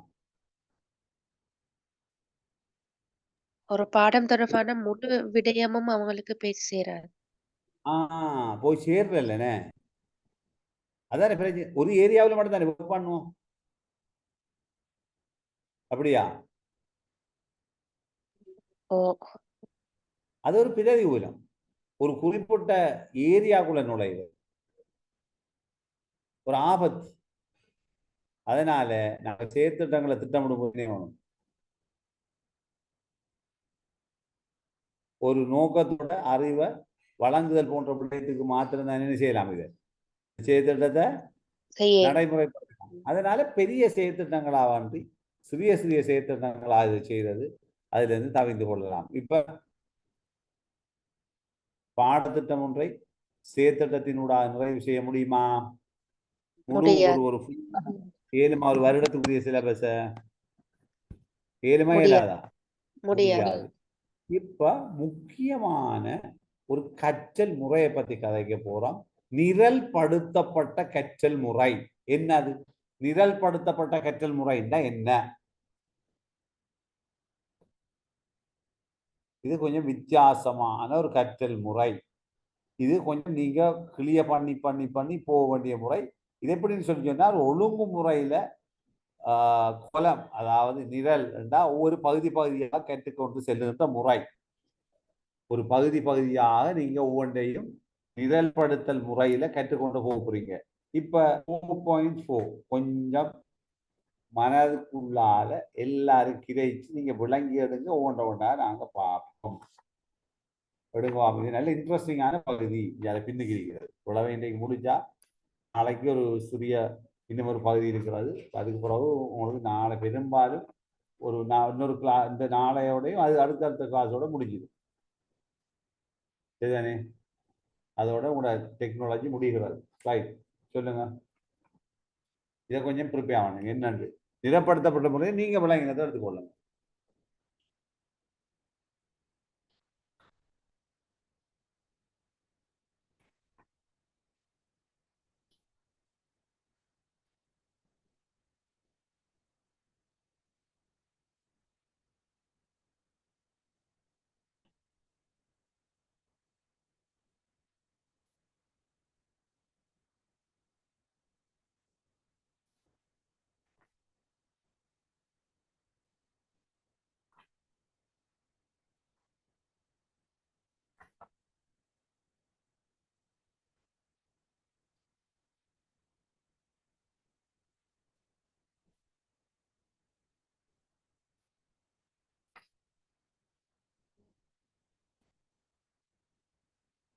சொல்லுங்க. என்னது நிறப்படுத்தல் கற்றல்? என்னது சொல்றான்? இது மாணவர்களை மீள வலியுறுத்தல் மூலம், செயற்கையான மீள வலியுறுத்தல்கள் மூலம் துலங்கல்களை ஏற்படுத்தி கற்பிக்க இயலும். அது என்ன செயற்கையான மீள வலியுறுத்தல்? அப்படி நாங்க ஒரு படிச்சோமா? செயற்கையான மீள வலியுறுத்தல் என்ன? மீள வலியுறுத்தல் தெரியுமா? எத்தனை பேருக்கு தெரியும்? காலேஜாக தான் தெரியும். 6 பேர் லீவ் ஆயிட்டாங்க. சொல்லுங்க. மீள வலியுறுத்தல் என்ன? இதை கட்டம் கட்டமாக டெவலப் பண்ணி போறது. இதழ் கற்பித்தல்ல பகுதி பகுதி பகுதியாக மாணவர்களை ஒவ்வொரு இதாக பிரிச்சு கற்று ஈடுபட்டு கொண்டு போறோம். சொல்லுங்க. மீள வலியுறுத்தல்னா பார்த்தோமா நாங்க என்னன்னு?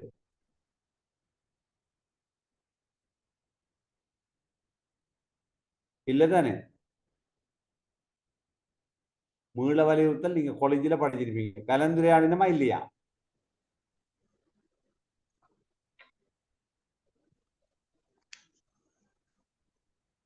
மீள வலியுறுத்தல் தெரியுமா யாருக்காவது? கற்பிக்கப்பட்ட விடயங்கள் அனைத்தையும் மிகவும் சுருக்கமான முறையில எடுத்துரைக்கிறது. இறுதியாக இல்ல, மாணவர்களை ஊக்கப்படுத்துறது. என்ன ஊக்கப்படுத்துறா என்ன? அது கொஞ்சம் நான் பிறகு படிப்போம்ன்றதுக்கு கொஞ்சம் சைக்காலஜிலையும் இப்போ ஒரு பிள்ளை இப்ப எங்களுக்கு நாங்க கேள்வி கேட்டோம்னா அதை விட சொன்னா அதை பாராட்டுறது, கைத்தட்டல் அப்படியானதுல நாங்க வழங்கக்கொள்ள அவங்க தூண்டப்படுவாங்க இன்னும் விடையளிப்பதற்கு. Okay, right. ஒரு அளவு பார்ஷியலி ஓகே. உங்களோட விட ஓகே. உளவியல் சார்ந்த விடயம். இதுல பிரைஸியும் வரும். ஸ்கினர், பிஎஃப் ஸ்கினர் ஒரு பொறியினூடாக கற்பித்தல் ஒன்றை பற்றிய உண்மைகளை முன்வைத்தார். அதாவது என்னண்டா இது சுருக்கத்தை சொல்றேன். அந்த மீள வலியுறுத்தல்ங்கிற சப்ஜெக்டை மட்டும் காய்ச்சிட்டு பிறகு போவோம். இப்ப நீங்க சாதாரணமா ஒரு பிள்ளை கிட்ட ஒரு கேள்வி ஒன்று கேட்குறீங்க. அந்த கேள்வி உண்மையிலே அந்த வயது மட்ட பிள்ளையில சாதாரண ஒரு பிள்ளையால பதிலளிக்க முடியாது. ஆனால் கொஞ்சம் எக்ஸ்ட்ரா ஓர்டினரி பிள்ளை ஒன்றால் பதிலளிக்க முடியும். நீங்க எதிர்பாராத ஒரு விடைய அந்த பிள்ளை கூறுகிறது. ஒரு பிரச்சனைக்கு தீர்வு ஒன்றை தருகிறது. நீங்க ஒரு வினாவை கேட்டல் என்பது என்ன? ஒரு செயற்பாடை செய்யுமாறு வேண்டுதல் அல்லது ஒரு வினாவை கேட்டல் என்பது என்ன? தூண்டல். என்ன தூண்டல்? தூண்டல் ஏதாவது ஒரு அங்கியை தூண்டுதல், மனிதனை தூண்டுதல். புலனங்கங்கள் ஊடாக தூண்டல் எனப்படுகின்ற செயற்பாடு நடைபெறும். இந்த தூண்டலுக்கு ஒரு அங்கி தாவரமாக இருக்கட்டும், விலங்காக இருக்கட்டும், அது காட்டுகின்ற செயல்முறைக்கு என்ன பேர் சொல்றாங்க? துலங்கல். துலங்கல். அப்ப தூண்டி துலங்கல், ஸ்டிமுலஸ் அண்ட் ரெஸ்பான்ஸ் சொல்லுவாங்க. அப்ப எந்த ஒரு அங்கியும் தான் பெற்றுக்கொண்ட சூழலிலிருந்து அல்லது புறச்சூழல் அகச்சூழலிலிருந்து பெற்றுக்கொண்ட ஏதாவது ஒரு சேஞ்ச், மாற்றத்துக்கு துலங்கல் ஒன்றை காட்டும், அது தூண்டலாக இருக்கும். இந்த தூண்டல் உங்களால் வழங்கப்படுகின்ற மாணவர்களுக்கு வழங்கப்படுகின்ற தூண்டலுக்கு ஒரு மாணவன் துலங்கலை காட்டுவானாக இருந்தால், எதிர்பாராத ஒரு துலங்கலை காட்டுவானாக இருந்தால், அவனை நீங்கள் கைதட்டி பாராட்டுகின்ற போது, ஸ்டார் ஒட்டி பாராட்டுகின்ற போது, excellent, awesome, oh my goodness, very nice என்று அவனை பாராட்டுவதன் மூலம் அவனுக்கு ஒரு இந்த ஏற்கனவே நீங்க தூண்டின தூண்டலுக்கு அவன் துலங்கிய துலங்கல் இருக்குதானே, அது மேலும் என்ன செய்யும்டா, நீங்க வழங்கிய பாராட்டு, இப்ப நீங்க வழங்கின வினா இயற்கையான தூண்டல், அவனால் அளிக்கப்பட்ட விடை இயற்கையான துலங்கல். இப்ப நீங்க இந்த இயற்கையான துலங்கலையும் துலங்கலையும் ஒரு எக்ஸ்டர்னல் வெளிப்புறமான புறவாரியான தூண்டல் ஒன்றை பயன்படுத்தி வலுப்படுத்துறீங்க. Awesome, excellent, oh very nice, very handsome, very beautiful, நல்லா இருக்கிறது, உங்களுடைய செயற்பாடுகள், உங்களுடைய ஆன்சர் உண்மையிலே எதிர்பாராது மிக சிறப்பான ஆன்சர் என்று சொல்ற நேரம் அந்த தூண்டி துலங்களுக்கு ஒரு புறத்தூண்டி பிணைப்பில் வலுவை ஏற்படுத்த பிள்ளை அந்த கற்றலை பெர்மனண்ட் ஆக்கி இலவாக கற்றுக்கொள்கிறது. இதுதான் மீள வலியுறுத்தல். இதுக்கு நல்ல ஒரு உதாரணம் கூறுகின்றேன். கொங்கிரீட் போடுவதற்கு மத்தியில் என்ன வைப்பார்கள்? கம்பி. கொங்கிரீட் கம்பி. இந்த கம்பிக்கு இன்ஜினியரிங்ல என்னன்னு சொல்லுவாங்க? ரீஇன்ஃபோர்சிங் ஏஜென்ட், மீள வலியுறுத்தும் ஒரு முகவர் என்ற அடிப்படையில் தான் என்ஜினியரிங்கிலே இது பயன்படுத்தப்படுகிறது. ஏனென்றால் அங்க இருக்கின்ற கல், மண், சீமந்தை மேலும் வலுப்படுத்தி இறுக பற்றிக்கொள்வதற்கான ஒரு செயற்பாடாகத்தான் அந்த கம்பி இருக்கிறது. Same in education. ஸ்கினர் சைக்காலஜியை படிங்க, அவருடைய பரிசோதனையை படிங்க, கண்டிஷனல் தியரி, பிஹேவியரல் தியரி, நடத்தைவாத கொள்கை தான் அவர்கள், பாவ்லோ, தொண்டை, ஸ்கினர் எல்லாம். எனவே ஸ்கின்னருடைய இந்த கொள்ளைப்படி இந்த தூண்டி துலங்கல் கண்டிஷனிங் தியரி, கண்டிஷனிங், அது வேற வேற கண்டிஷனிங் எல்லாம் இருக்கிறத நீங்க படிங்க, நான் அதை கதைக்க வரல. எனவே நீங்க ஒரு ஒரு ஒரு மனிதனை தூண்டுகின்ற போது அந்த பிள்ளை துலங்கினால் அதனை நீங்கள் வேறொரு புறத்தூண்டியை பயன்படுத்தி அதை பாராட்டுகின்ற போது ஒரு கிஃப்டை கொடுக்கிற நேரம் அது அந்த அந்த ரெண்டு பொண்டை வலுவாக்கி மேலும் மேலும் அதை கற்றலை ஏற்படுத்துவதற்கு அது வழிகோலும். இதுதான் மீள வலியுறுத்தல். இது விளங்கவில்லை அல்லது விளங்கி விட்டது, ரெண்டுல ஒரு பதில் தான் வரலாம். சொல்லுங்க. தெளிவா விளங்குச்சு சார். மற்ற நிறைய பேர் இதுல 6 பேர் லெஃப்ட். ஓகே, அது அவங்களோட அதிர்ஷ்டசாலி, ஒன்றும் செய்யல.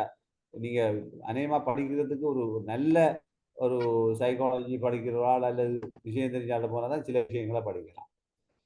ஓகே, ஹஸ்னா விளங்கிட்டா? நுஷ்ரா? ஓ சார், நல்லா விளங்குச்சு.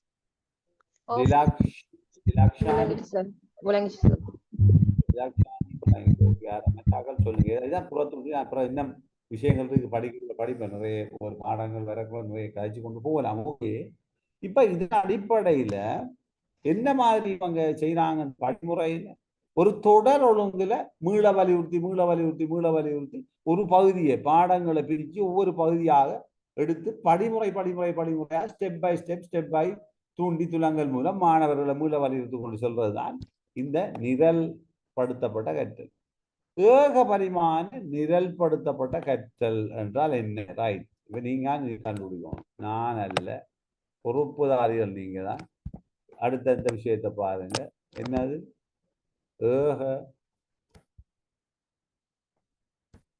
ஏக பரிமாண நிரல்படுத்தப்பட்ட கற்றல்.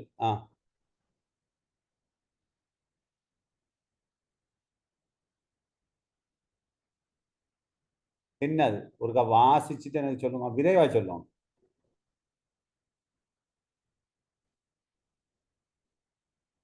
ஏன்னா நான் சொல்றதை விட நீங்க கொஞ்சம் வாசிச்சு கிரைச்சு நீங்க விளக்கினா இலகுவாரி. இல்லாட்டி நான் மட்டும் கதைக்கிறாமே உங்களோட ஆக்டிவிட்டி இருக்கா. தொடர்ந்து நான் கதைச்சா அது ஆசிரியர் மையம். நீங்களும் இதில் இது செஞ்சா விரிவுரை கலந்துரையாடல் முறை என்று வரும். மற்றது விரிவுரை காட்சிப்படுத்தல் முறை. இதெல்லாம் அடால்ட் எஜுகேஷன்ல முக்கிய பகுதியாக சொல்றான். சார் அப்படின்னா இது வந்து மாணவர் ஒரு படிமுறையிலிருந்து இன்னொரு படிமுறை முன்னோக்கி கொண்டு செல்வதற்கான ஒரு கற்பித்தல் முறை. இப்போ ஓகே ஒரு என்னண்டா மாணவர் ஸ்டெப்ல இருந்து அடுத்த ஸ்டெப் ஓகே குட் ரைட் ஓ அப்போ ஒரு மாணவர்கிட்ட நாங்க ஒரு வினா ஒன்று எழுப்பினோன்னா அவர் அதுக்கு சரியான விடைய சொன்னோன்னா நாங்க அவர் அந்த விடைய வந்து மீள வலித்தல் செய்யணும். பாராட்டு அத அடுத்து எங்களோட மகிழ்ச்சி அதுல தெரிவிக்கணும். அது அவங்களுக்கு ஒரு குட் அது அவங்களுக்கு ஒரு வெகுமதி அளிக்கும். இதனூடாக அவங்க வந்து அடுத்த கட்டத்துக்கு நோக்கி நகருவாங்க. இப்போ எக்ஸலன்ட் விஷயம் நீங்க சொன்னீங்க வெரி குட் மிக தெளிவான விளக்கம் எந்த கேள்வி என்னண்டா இதுல என்ன செய்யறாங்க பாடத்தை படிமுறையாக மாணவரை வழி நடத்தி சொல்றது பகுதிகளா பிரிச்சு கொண்டு போறாங்க அதானே இதுல முறை. ஓ இப்ப பாருங்க இத இந்த இந்த பந்திய வாசிங்க ஏக பரிமாண நிழற்படுத்தப்பட்ட வாசிக்க வேணாம் வேறொரு ஆள் விளங்கி கொண்டு எனக்கு சொல்லுங்க ஏனண்டா நான் இதை விளக்கி இருந்தால் வேலை இல்லை ஒவ்வொரு கட்டமாக நகர்த்தி மாணவர்கள் மகிழ்ச்சி அடைவார்கள். நான் இதை கேட்டுக்கொண்டேன் அடுத்தது அதை கேட்டுக்கொண்டேன் ரைட் இது சம பகுதிகளா பிரியும். அப்ப ஏக பரிமாண நிழற்படுத்தப்பட்ட பிரதான பண்புகளை யோசிங்க அப்ப என்னென்னு நான் ஒரு ஆள் இந்த 5 பண்புகளையும் எனக்கு பிரசன்டேஷன் செய்யலாம் விரைவா இதுதான் நான் கிளியர் பண்ணி விடுவேன். அதுல டெக்னிக்கல் டேர்மோட சொல்லுங்க இதையா சொல்லணும் இதை முடிக்கணும். நாளைக்கு இது ஒரு முக்கியமான பகுதி இருக்கிறது நாளையோட அடுத்த இதோட முடிச்சிடணும். குயிக் எனக்கு ஹெல்ப் பண்ணணும் முடிக்கிறதுக்கு சொல்லுங்க.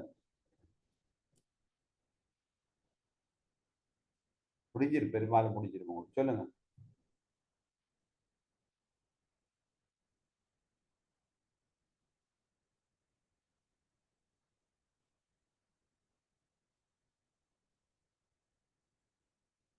சார் அப்படின்னா முதலாவது வந்து கற்கப்பட வேண்டிய விடயங்களை வந்து சிறிய சிறிய இலகுவான பாதிகளாக படிமுறைகளாக பிரிச்சு கொள்ளணும். முதலாவது சின்ன சின்ன பகுதியா பிரிக்கணும். அதானே நாம சொன்னோம் படிமுறை கற்றல மிக முக்கியமானது அதானே. ஓ அப்ப நாங்க இலகுவா என்ன செய்யணும்னா ஒவ்வொரு பகுதியா சின்ன சின்ன சின்ன இதாக பகுதியா பிரிச்சு கொள்ளணும். முதலாவது என்ன மாணவருக்கு இலகுவா இருக்கும். ஒரு பகுதியை முடிக்க அடுத்த பகுதி முடிக்க ரைட். அடுத்தது ரெண்டாவது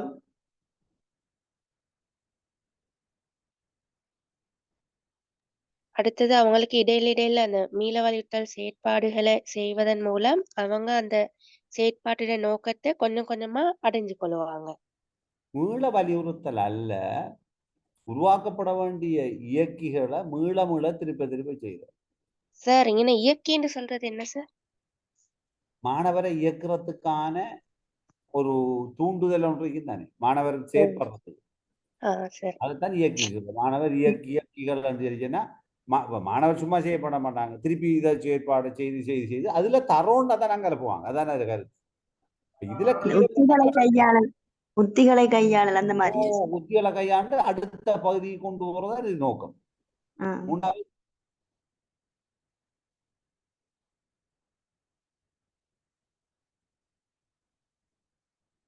சரியான விடைகளினூடாக மாணவர்களுக்கு திருப்தி கிடைச்சா அவருக்கு என்ன அடிக்கடி என்னத்தை வழங்குவார்? துலங்கல்களை வழங்குவார். அதான் மனிதன் நேச்சர். என்னண்டா பாடசாலையில நாம அனுபவிக்கிற இதை முடிச்சுட்டு பாடசாலையில அனுபவிக்கிற மாபெரும் பிரச்சனை மாணவன் ஒரு தரம் ஒரு விடைய சொல்லலைன்னா நாம நோக் அவுட் பண்ணி விடுறான். அவன் இன்னொரு சந்தர்ப்பத்தில் அவனுக்கு ஒரு சந்தர்ப்பத்தை வழங்குறல நாங்க அவனுக்கு சீல் பண்ணிடுவோம் அவன் இயலாதவனுக்கு. அப்படி இல்லை. ஓகே விளங்கிட்டா? ஓ சார். அடுத்ததுக்கு போவோம். அடுத்தது ஒவ்வொரு படிமுறையிலையும் நாங்க மீள வலியுறுத்தல்களோட உடனே வழங்கணும் மாணவர்களுக்கு. நீங்க நேற்று நீங்க உண்மையிலேயே பேர் சொல்லணும். நீங்க சொன்ன ஆன்சரும் நல்ல ஒரு ஆன்சர் வேலை இல்லை. நேற்று அந்த ஸ்பாட்ல வச்சு நீங்க ரீஎன்ஃபோர்ஸ்மெண்ட் செய்யணும். இல்லாட்டி நோ பாயிண்ட் ஆஃப் ரீஎன்ஃபோர்ஸிங். மீள வலியுறுத்தல் என்பது அந்த பாயிண்ட்ல வச்சு செய்யணும். உடனடியாக வழங்கப்படும். அடுத்து 5வது படிமுறைகள் இலகுவானதிலிருந்து சிக்கலானதை நோக்கி ஏறுவரிசையில் அமையும். Very good. அப்போ ஒவ்வொரு திடீர்னு எடுத்ததுடன் சிக்கலான படிமுறை என்னது ஒவ்வொரு படிமுறை. இப்ப பாருங்க, இது என்னது ஏகபரிமாணப்பட்ட அமைப்பை கொண்டதாகும். இந்த அமைப்பு கீழே தரப்பட்டிருக்கு. விளங்குது அது ஏகபரிமாணம்னா என்ன? ஒவ்வொரு நிலட்டப்பட்ட பகுதினாலும் ஒவ்வொரு படிமுறை காட்டப்படுது. விளங்குதா? இதுல ஒவ்வொரு நிலட்டப்பட்ட பகுதியினாலேயும் ஒவ்வொரு படிமுறையும் அவை இடைத்தொடர்பட்ட பொதுப்புலம் ஒன்றினூடாக வகை குறிக்கப்பட்டு உள்ளன. பாருங்க, ஏகபரிமாணம் மாதிரி ஒரே இடைவெளியில் இருக்கா இல்லையா? இருக்குது. அதைத்தான் இங்க சொல்றாங்க. இப்ப கிளைகளா ஆக்குறது புரியுவா? பாருங்க,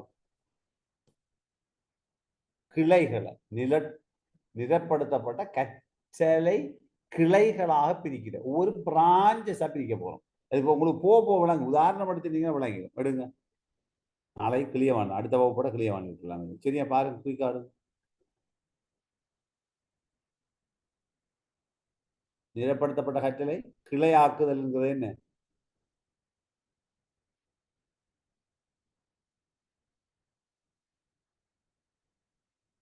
யார் இது செஞ்சது? எதை அடிப்படையாக கொண்டது? கிளையாக்குறது ஏகபரிமாண நிலப்படுத்தப்பட்ட கற்றலை விட்டுட்டு நிலப்படுத்தப்பட்ட கற்றலை கிளையாக்குறது சொன்னாலா?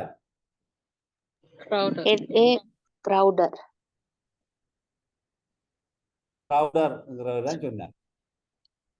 கருத்தின முன் வைச்சார். என்ன கருத்துன்னு சொல்லுங்க.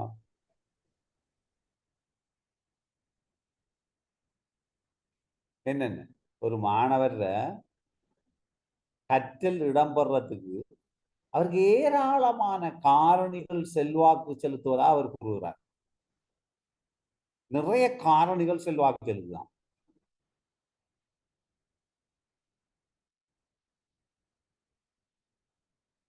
அப்ப அது மாணவர் அறிவு, பொருள் இயல்பு, நாம் என்னத்தை கொண்டு கற்கிறோம்ங்கிற பொருளை இயல்பு, ஏராளமான காரணிகள். எனவே விடய பொருளை யோசிக்கிற நேரம் அந்த விடய பொருள்ல இயல்பும் என்ன விடயத்தை கற்கிறோம் என்பதனுடைய இயல்பும் எங்களின் மீது செல்வாக்கு செலுத்துகிறது. அப்ப இதை நாங்க இந்த கற்கப்பட வேண்டிய விடய பொருளை தான் படிமுறைகள் ஆக்குகின்றோம். கற்கப்பட போன்ற விடய பொருளைத்தான் நாங்கள் சிறு படிமுறைகளாக உடைக்கின்றோம். அந்த ஒவ்வொரு படிமுறையும் உடைக்கும் போது அந்த மாணவன் பெறும் அறிவு ஒவ்வொரு படிமுறையின் இறுதியிலையும் பரிசோதிக்கப்படும். இதுதான் இதுல முக்கியம். பிழைகள் மாணவன் அடைந்து விட்டானா இல்லையா என்பதை நீங்கள் பரிசோதித்து உறுதிப்படுத்திக் கொள்ள வேண்டும். அந்த சோதனையினுடைய விளைவுதான் அந்த மாணவனை அடுத்த படிமுறையை நோக்கி கொண்டு செல்லும். அவன் வெற்றியை பெற்றுக் கொண்டால், கேட்ட வினாவுக்கு விடையளித்தால் அடுத்த படிமுறைக்கு செல்வான். இல்லாவிட்டால் என்ன நடக்கும்? என்ன மீண்டும் என்ன வேணும்? அந்த சோதனையை நாம திரும்ப என்ன செய்ய வேண்டும்? திரும்ப வைக்கும். இந்த நிரற்படுத்தப்பட்ட கற்றல் முறையில உங்களோட பிரதேசங்கள்ல செய்தாங்களோ இல்லையோ தெரியல எனக்கு. கிழக்கு மாகாணத்துல இது அந்த பரீட்சை முறையை தான் அவங்க செய்தாங்க.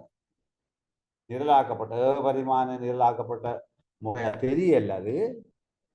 ஆனால் அது முழுமையாக நடைமுறைப்படுத்தவில்லை. ஆனால் கிழக்கு மாகாணத்துல ஒரு ஒர்க் ஷீட்டை வச்சாங்க, அதை திருப்பி கொடுத்தாங்க. திருப்பி அதுல புலவிட்ட கேள்வியை திருப்பி அந்த ஒர்க் ஷீட்டை வச்சு திருப்பி செய்ய வைக்கிறேன். இப்படி மீண்டும் மீண்டும் அந்த வினாக்களை வழங்கி வெற்றி பெறும் வரை அவர்களை ஒரு குறிப்பிட்ட இதை கொண்டு வராங்க. அது உண்மையாக அந்த நிரப்படுத்தப்பட்ட கற்றல் முறை அல்ல. எனவே அந்த சோதனையை மீண்டும் மீண்டும் வச்சு தோல்வியை நீக்கி பெறும் வரை அதனை கொண்டு செல்ல வேண்டும். அதான் இந்த முறையினுடைய முக்கியம். இது இந்த மாடல் தந்திரிக்கு பாருங்க. இதுல இங்க இருக்கிற பிரச்சனை என்னண்டா, இந்த ஏற்படுத்தப்பட்ட வலுவினுடைய இயல்பு விளக்கப்பட்டதன் பின்னர் என்ன பிளவிட்டிங் என்று விளக்கினதுக்கு பிறகு தான் சோதனையை திருப்பி செய்யறதுக்கு வழங்கணும். பிள்ளைக்கு பிழையை சொல்லாம திருப்பி சோதனையை கொடுத்துறாங்க. என்ன பிழைங்கிறத தெளிவா விளங்கி கொள்ளும். கிளியரா விளங்கிட்டா? நிலைப்படுத்தப்பட்ட முறை விளங்கிட்டா? ஓ சார். அது முக்கியமானது. எனவே உதாரணமாக பல்வேறு வினாக்களா இருக்க வேண்டும். பல்வேறு வினாக்களையும் கொடுக்கலாம். இது ஒவ்வொரு படிமுறையும் விளங்கப்படுத்திட்டு போறேன். இதான் இதுல படிமுறை பாருங்க. 1 2 3 என்ன இடம்? இப்ப இந்த திரும்பி போற அம்புக்குறிகள் விளங்குதா உங்களுக்கு? இப்ப இந்த பாக்ஸ்ல இடது பக்கம் மேல் மூலை இருக்கிற பாக்ஸ்ல இருந்து ஒன்றுக்கு வார, திருப்பி இதுல இருந்து இங்க வார. அப்படி வேறு முதலாவது பாக்ஸ்ல வேறு ஃபெயில் ஆன எங்க போவார்? இடது பக்கம் மேல் மூலை போவாரா இல்லையா?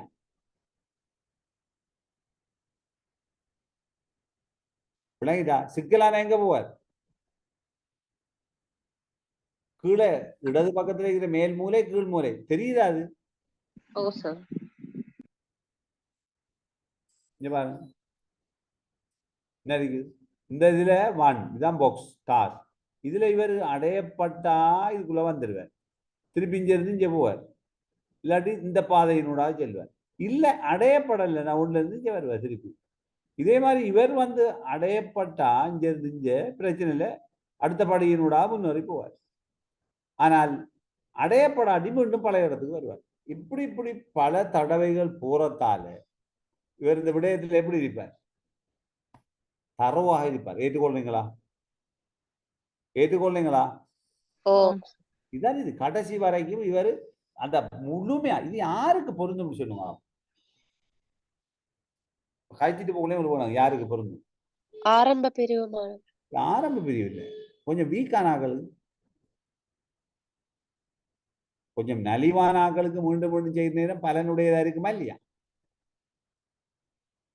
மெல்ல கற்பு. மெல்ல கொஞ்சம் ஸ்லோ லேர்னர்ஸுக்கு இது கடும் பிரயோசனமா இருக்கு. அப்ப இதுல பாருங்க, இந்த சோதனை ஒன்றுல வச்சால் அது எந்த பிழைப்பாடும் இல்லாம சரிதானே ஒவ்வொரு படிமுறையில 1 2 3 4ங்கிற படிமுறைகள் ஊடாக எப்படியோ பின்னுக்கு வந்து பின்னுக்கு போய் கடைசியில 4ங்கிறத இலகுவாக இவர்கள் ஒரு ஒழுங்கு முறையில அடைந்து கொள்ளலாம். எனவே இதுல கிளை ஆக்கப்படுகிறது. ஏன்னா கிளைன்னா என்ன? கீழே வாரா திருப்பி மேல போறார், திருப்பி பின்னுக்கு வாரா திருப்பி மேல போறார். இப்படி ஒவ்வொரு ஆக்களும் மாறி மாறி மாறி மாறி போவதனால இங்க கிளை ஒன்று உருவாக்கப்படுகிறது, கிளை ஆக்கல் நடைபெறுகிறது. இதை இன்னும் சிக்கலாக்கலாம். எப்படி சிக்கலாக்குற? எப்படி சிக்கலாக்கலாம் சொல்லுங்க. எப்படி சிக்கலாக்கலாம்? இதுல இருந்து இன்னும் சிக்கலான விஷயங்களை இதுக்குள்ள கொண்டு போகலாமா இல்லையா? இவ்விடத்துல ஒரு படிமுறையை கொண்டு இதுல இடத்துல இருந்து பிரிக்கலாமா இல்லையா? பிரிக்க முடியுமா இல்லையா? இதை இன்னும் சிக்கலாக்கலுமா இல்லையா? இதெல்லாம் ஒவ்வொன்றா சிக்கல் தன்மையை கூட்ட முடியுமா முடியாதா சொல்லுங்க? முடியுமா முடியாதா? ஹலோ கேக்குதா?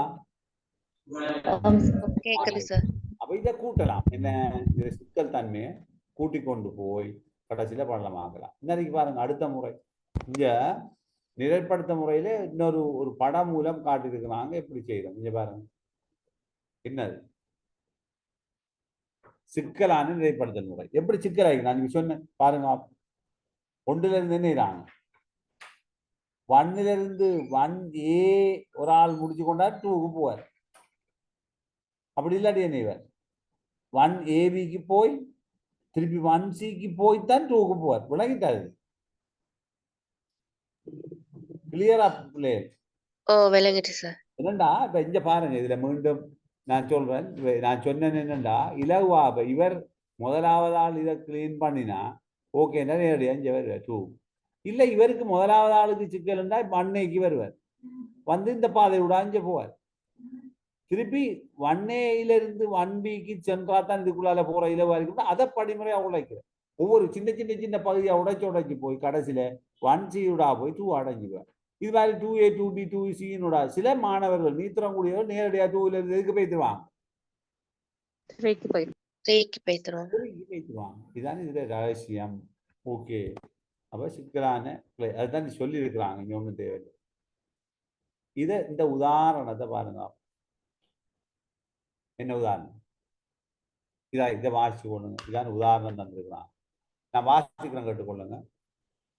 அச்சிடப்பட்ட ஒரு புத்தகத்தில் காணப்படும் சில எளிய புவியியல் சார் தகவல்களை கிளையாக்கல் நிறப்படுத்தப்பட்ட முறையினூடாக பின்வரும் விதத்தில் முன்வைக்க முடியும். GOM லித் 23 நிறப்படுத்தப்பட்ட கற்றலின் கைநூல் ஒன்றிலிருந்து பிரித்தெடுக்கப்பட்டது. ரைட். பூ மத்திய கோடு என்பது உலகை இரண்டாக பிரிக்கும் ஒரு கற்பனை கோடு ஆகும். பூமத்தியோட இருக்கிறான். பூமத்திய கோடு ஒரு கற்பனை கோடு என்பதை நினைவில் வைத்திருங்கள். அது புவியில் காணக்கூடிய ஏதேனும் ஒன்று அல்ல. இது கற்பனையானது இல்லை. பூமத்திய கோடு இருப்பதாக கற்பனை செய்யப்படும் இடத்தை நீங்கள் பார்க்க முடியாது. இருப்பினும் நீங்கள் அங்கு சென்றால் உங்களுக்கு அங்கு நிற்க முடியும். பூமத்திய கோடு புவியின் நடுவில் செல்கின்றதோடு அது உலகை இரு சம பகுதிகளாக பிரிக்கின்றது. அவை வட அரைக்கோளம், தென் அரைக்கோளம் என்ற பெயர்களால் அழைக்கப்படுகின்றது. பூமத்திய ஓட்டுக்கு வடக்கு பக்கமாக அமைந்துள்ள இடம் வட அரைக்கோளம் என அழைக்கப்படும். அதே வேளையில் பூமத்திய ஓட்டுக்கு தெற்கு பக்கமாக அமையும் இடம் தென் அரைக்கோளம் என அமைந்திருக்கிறது. வினா. இப்ப பாருங்க, வினா என்ன? வாசிங்க வினாவை. வினா என்ன? ஐக்கிய ராஜ்யம் பூமத்திய கோட்டிற்கு வடக்கு புறத்தில் அமைந்துள்ளது. அதனால் அது இருக்கும் இடம் வட அரைக்கோளம். A வட அரைக்கோளம், B தென் அரைக்கோளம் ஆகும். கீழே இருக்கிற பாக்ஸை வாசிங்க. நீங்கள் ஏயை தெரிவு செய்து இருப்பின் உங்கள் பாடநூலில் பக்கம் 42 பாருங்கள். அல்லது நீங்கள் பியை தெரிவு செய்து இருப்பின் உங்கள் பாடநூலில் பக்கம் 22 பாருங்கள். கருத்தை சொல்லுங்க. என்னன்னு ஏ தெரிவு செஞ்சா என்ன கருத்து? விடயம் சரி சார். அதை விட சரியா அடுத்த பகுதிக்குள்ள நுழையுங்க. கிளியரா? ஓ விளங்கிட்டீங்களா? விளங்கிட்டா? ஓ விளங்கிட்டு. அப்படி இல்லைன்னா எங்க போகும்? அதை விட முன்னுக்குள்ள ஒரு பாடத்தை படிக்க வேண்டிய இல்லை. இந்த கேள்விக்குரிய விடை உள்ள பகுதி தான் பேஜ் 22. விளங்கிட்டா? ஓ சரி சார். இதுதான் இந்த ரிவர்ஸ் முறையில போய் கேட்கிற முறை.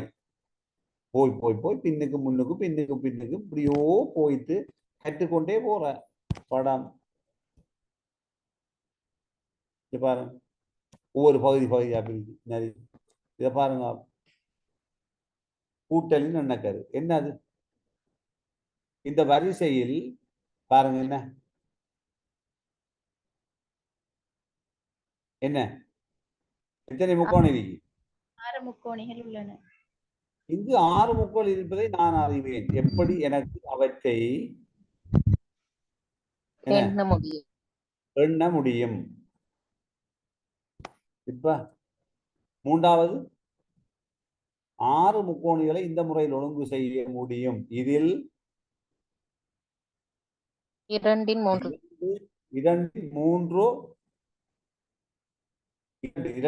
3 தொகுதிகள் இருக்கா இல்லையா? 2 3 தொகுதிகள் இருக்குதா இல்லையா? இருக்குது. இதை வச்சு இப்படி கொண்டு போயிட்டு பாக்குறாங்க. ஒவ்வொரு விஷயமா கேள்வி கேட்டு போற நேரம் போறாங்க. பகுதியாக கீழே போறாங்க. அப்ப இது என்னது? இதை விளங்கிதான் நிரல்படுத்தப்பட்ட முறை என்னது? அப்படி ஒன்றோடொன்று இன்டர் கனெக்டட்ல போறது. கிளியரா? நிரல்படுத்தப்பட்ட முறை என்ன? தெளிவா இருக்கிறீங்களா இல்லையா? நிரப்படுத்தப்பட்ட முறை விளங்கிட்டுதா? இதெல்லாம் கொஞ்சம் அந்த பிள்ளைகளுக்கு செய்யலாமா இல்லையா? சின்ன மட்டத்துல ஒரு சின்ன பேப்பர் அடிச்சு ஒரு 4 கேள்வியை கொடுத்து பின்னுக்கு போற அப்படி இதெல்லாம் செய்ய முடியுமா? முடியாதா? முடியும் சார். ஒரு கேம்ஸ் மாதிரி இருக்குமே. சரி, இப்ப அடுத்தது இது ஒப்படை நாங்கள் முடிச்சிட்டோம். நாங்கள் இனி அடுத்த பாடம் தான் உங்களுக்கு என்னென்ன மிக முக்கியமான ஒரு பாடத்துக்கு போகிறோம். குழுமுறை இதெல்லாம் பார்த்துட்டோம். பல்தர கற்பித்தல் இனி கொஞ்சம் தான் இருக்குது உங்களுக்கு முடிகிறதுக்கு. அநேகமாக பெரும்பாலும் முடிச்சிட்டோம். இந்த பகுதியெல்லாம் முடிச்சிட்டோம். நாங்கள் குழுமுறையெல்லாம் முடித்து நிறைய கதைச்சிட்டோம். இது வேற, இது நான் எடுத்து உங்களுக்கு செஞ்சது வேற அனுப்பிடுறேன் இதெல்லாம். ரைட். இப்போ நான் அடுத்த வகுப்புல நாங்க தொடர போறது சார் நாங்க டெமான்ஸ்ட்ரேஷன் படிக்கல சார். என்ன டெமான்ஸ்ட்ரேஷன் அது படிக்கல. நாளைக்கு எனக்கு ஒரு சின்ன விஷயம் அதுலேயும் கொஞ்சம் முக்கியம் இருக்குது. நாளைக்கு டெமான்ஸ்ட்ரேஷனையும் படிச்சுட்டு நாளைக்கு முக்கியமான ஒரு பகுதி இருக்குது, அதையும் படிச்சுட்டு நான் நாளைக்கு கொஞ்சம் சொல்ல. நாளைக்குல நான் அடுத்த வகுப்புல என்னன்னு சொன்னால் மிக முக்கியமான ஒரு பகுதி தான், அது கட்டாயம் தெரிந்திருக்கணும். டிமான்ஸ்ட்ரேஷன் கண்டா இது செய்து காட்டல் முறையை பார்த்துட்டு நாளைக்கு படிக்க வேண்டிய பிரச்சனை தீர்த்தல் முறை, ஆக முக்கியமான முறை பிரச்சனை தீர்த்தல் முறை. சரியா? சரி சார். நாளைக்கு அதை முடிச்சுட்டோம்டா இது கிட்டத்தட்ட ஆல்மோஸ்ட் இன்னும் உங்களுக்கு 2 வகுப்புல பூரணமாகி விடும். நோட்ஸ் அனுப்பிவிட்டா சரி, அவ்வளோதான். எக்ஸாமுக்கு ரெடியானா சரி. ஓகே, ஒரு அசைன்மெண்ட் போடுறேன், எனக்கு எழுதி அனுப்புங்க. இல்லைங்களா? வித்தியாசமான ஒரு ஒப்படையை போடுவோம். ஓகே, சரியா? சரி சார். சமரி சொல்லுங்க, முடிப்போம். மைண்ட் அப் பண்ணும். என்ன படிச்சு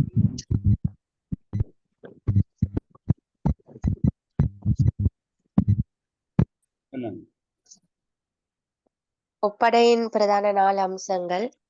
ஆ ஒப்படை முறையை பயன்படுத்தும் போது கவனம் செலுத்த வேண்டிய விடயங்கள். ஓகே. கற்றல் கற்பித்தல் செயல்முறையின் போது பாட உள்ளடக்கத்தின் தன்மைக்கேற்ப பயன்படுத்தத்தக்க சில ஒப்படை வகைகள். ஓகே. அடுத்து செயற்திட்டத்தின் பண்புகள். ம். அடுத்தது அந்த செயற்திட்டத்திட